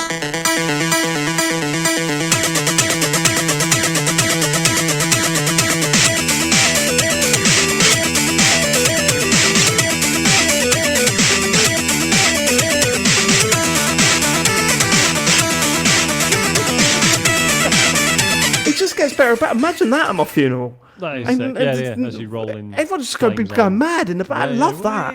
They'd be loving it. Oh yeah, I forgot. Exactly, good. That's all I want. Everyone's like, shall we play Pictionary? Well, if it's as intense as this menu is, yes. But a more somber answer would be the menu to Ocarina of Time. That always chokes me up a little bit. Famously, I never really. Oh, that's right. Yeah, so the horse running across, and that sort of slow music in the background. Oh my god, it's so affecting.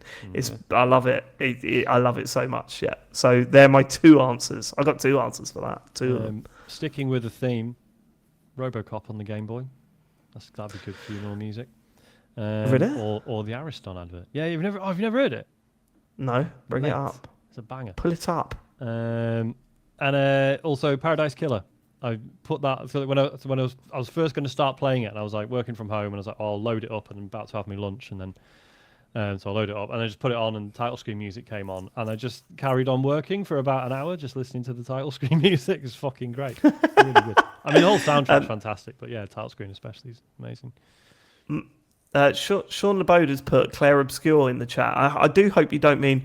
Don't be afraid of the passing time. You see, the problem, don't wind them up again, David.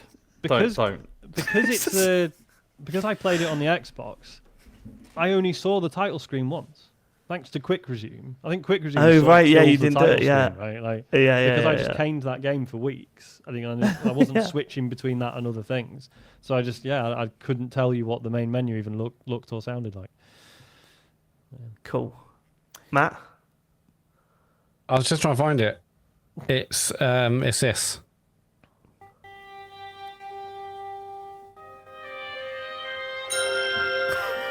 Does that ring a bell? Yeah, it does. Yeah. That is don't really play that good because answer. that is really starting to get me that's now. Kingdom Come Deliverance 2. That is a very good answer. Yeah, I've had that. I mean, yeah, again, I've like turned it on and maybe gone to make a cup of tea and come back and like, oh, it's on my phone and forgotten. I've just had that on for like 10, 15 minutes. It's such a beautiful track just for that one title screen.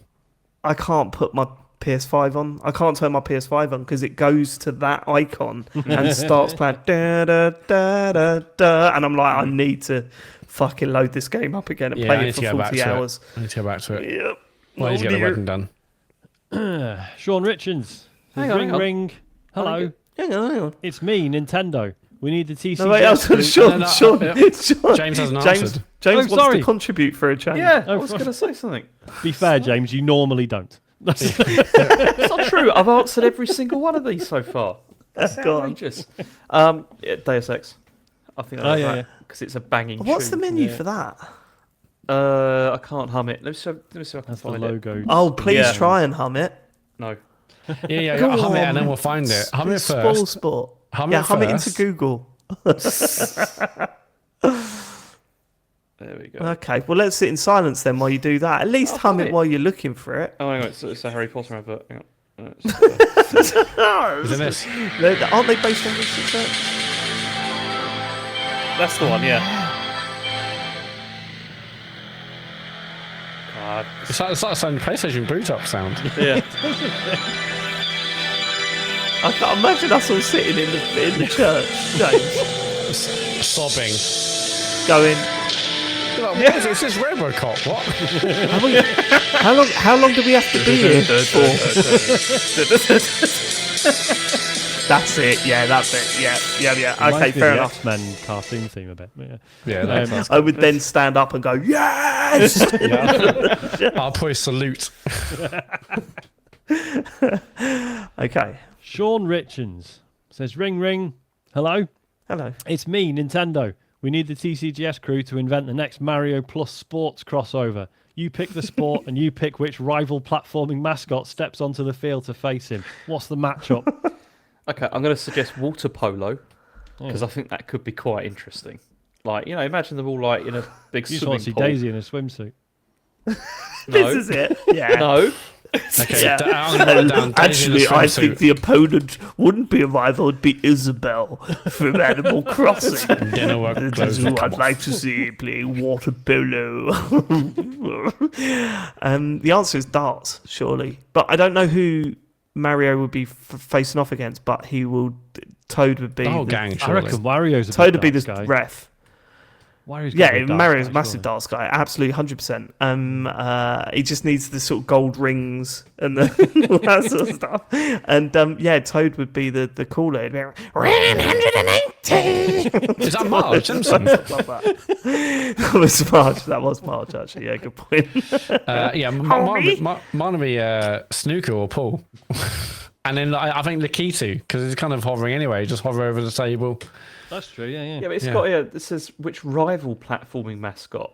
So it's so it's got to be from another game. So you're thinking like your Bubsy Bobcat, Zool, those ones. Kazooie. Yeah, see, could you imagine Mario playing darts against Master Chief? I'd watch that. Yeah. I'd watch that. Master Chief would be shit at darts. Yeah, I know. Why? I'd be cheering on Mario anyway.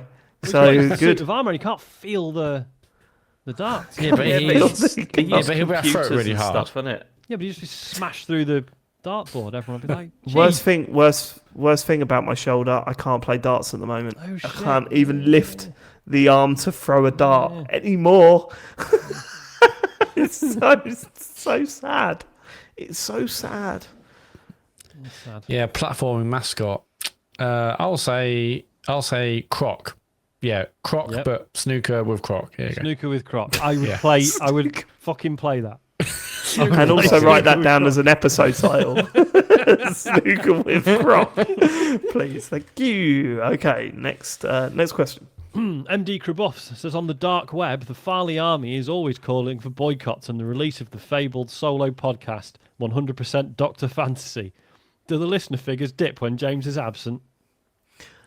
A good question. Matt, I I've not seen the listener figures for about 8 years nothing seems to affect them, like, at all. They're pretty solid. Doesn't matter what guest we get on, doesn't matter who's missing. I think everyone's just got it set to auto download and they never actually listen. I think that's what's happening. Which is great. Everyone should do it. I'm fine with it. Keep it up, baby. Let's pump those numbers. Yeah, we get to do all this. We get the numbers, but with zero accountability. No one's actually listening. Yeah, it's fine. every device you got, just pump those numbers. Get subscribed. Get Chen's dad on it, James. Get him to. That is yeah. What the hell, man? Yeah, we could be massive in. Point. Do you know, he bought a new tablet yesterday. To add to his array. It's 175 RMB, which is about 17 quid. It cost him. Nice. So yeah, you know what's wonderful about that, James, is that when you said he's bought a new tablet, Matt looked up to the air and thought, "How can I make a medication joke here?" No, the moment's passed, and he looked back down. Watch it if you're watching on YouTube. Rewind that. No, that wasn't James what was going through my mind. What was going through your mind? I really want to see the dark web. Okay. I mean, I think you can. I don't think but I'm too scared because obviously, lots of bad shit on there. I know it won't what be. What do you want to see on the dark web? it. I just want to see what it looks like. I know it won't be black with green cool text on the Matrix. I know it won't, but that's how I imagine it in my head. I've always wanted to see what the dark web looks like. That is an episode title in itself as well. I really want to see the dark web. Yeah, I do, but it's just too scary. Be honest with me. Can you be honest with me? Yeah. Right. I want you to. Have you ever Googled dark web? Maybe. I mean, I know you have to download a certain browser to get there, but I'm too scared to actually do what you need to do because lots of bad shit happening on dark. But I just want to see it. I just want to go to someone's house and look at it, but not touch anything. Just I can see it on the screen. Okay, I'll see it now. There you go. I just want to see what it's like. I mean, it probably looks like. Yes, I know. It probably looks like the regular way, but it looks like the Matrix online. Yeah. Yeah, that's what I'm imagining. Is the browser that you need to download to access it Florp? The dark Florp. Sorry, sort of half nicked your joke there, Phil. But, yeah, that's what I'm thinking about a lot. Final question comes from Don Whiskerando. It says, "Dear Musketeers, I'm painfully aware of how uncool I am. Paradoxically, this has made me very cool with my son's friends. What secretly makes you all so cool? Sent with love in my heart, Don." I'm a host of one of UK's most popular video games podcasts. I think I told you the time that Joe overheard Harry. So he said cool. Must have been. That's cool.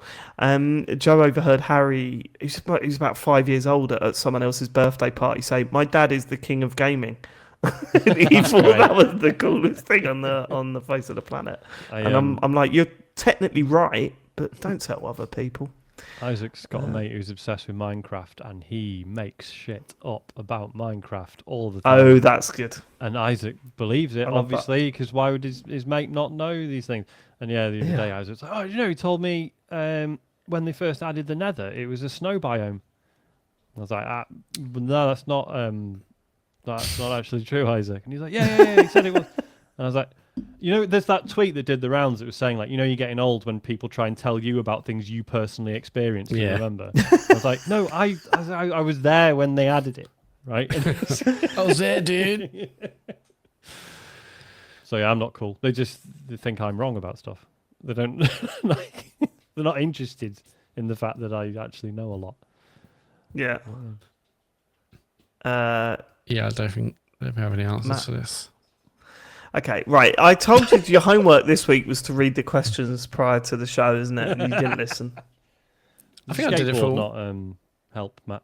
I haven't used that for ages, actually. It's probably gonna. I should probably. Well, I left it in the family home. I should probably detach the battery before it explodes or something.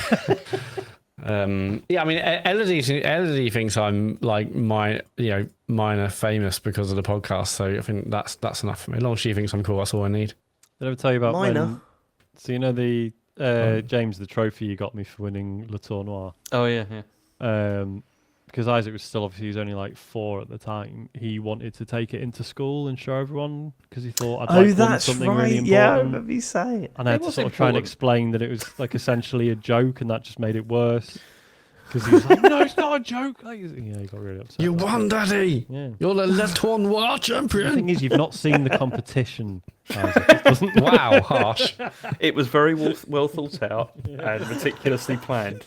It wasn't well thought out at all. You had to change the point scoring halfway through the tournament, and you picked games that only certain people could see because of the streaming setup. That was that's brilliant. I'd still like to return to that, one day. Yeah, I love doing another tournament. Yeah, we should do that again. I totally forgot about that. I downloaded Sports Friends again on my PS5. Oh, yeah. I want to play that with Barra Ball and what was the other Pole Riders? I want to play that with the boys. Do you need moves for that?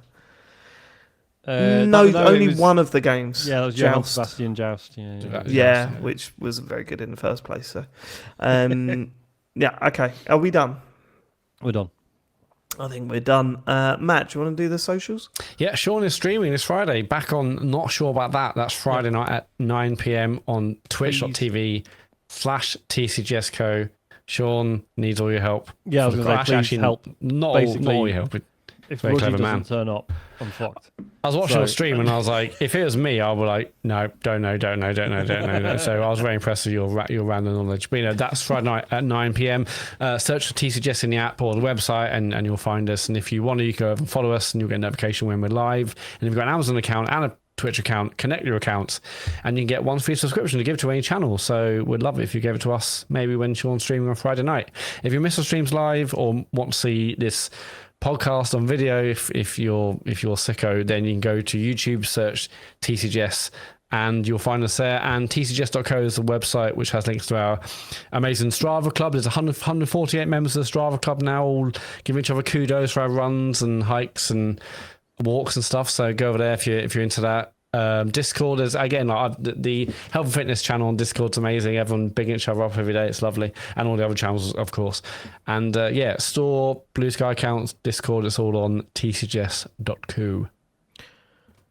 Thank you so much for living it. It's been a delight putting this show together for you this week, and we will do so again next week. Take care. Have a lovely week. We'll catch you then. Goodbye. Bye. Goodbye.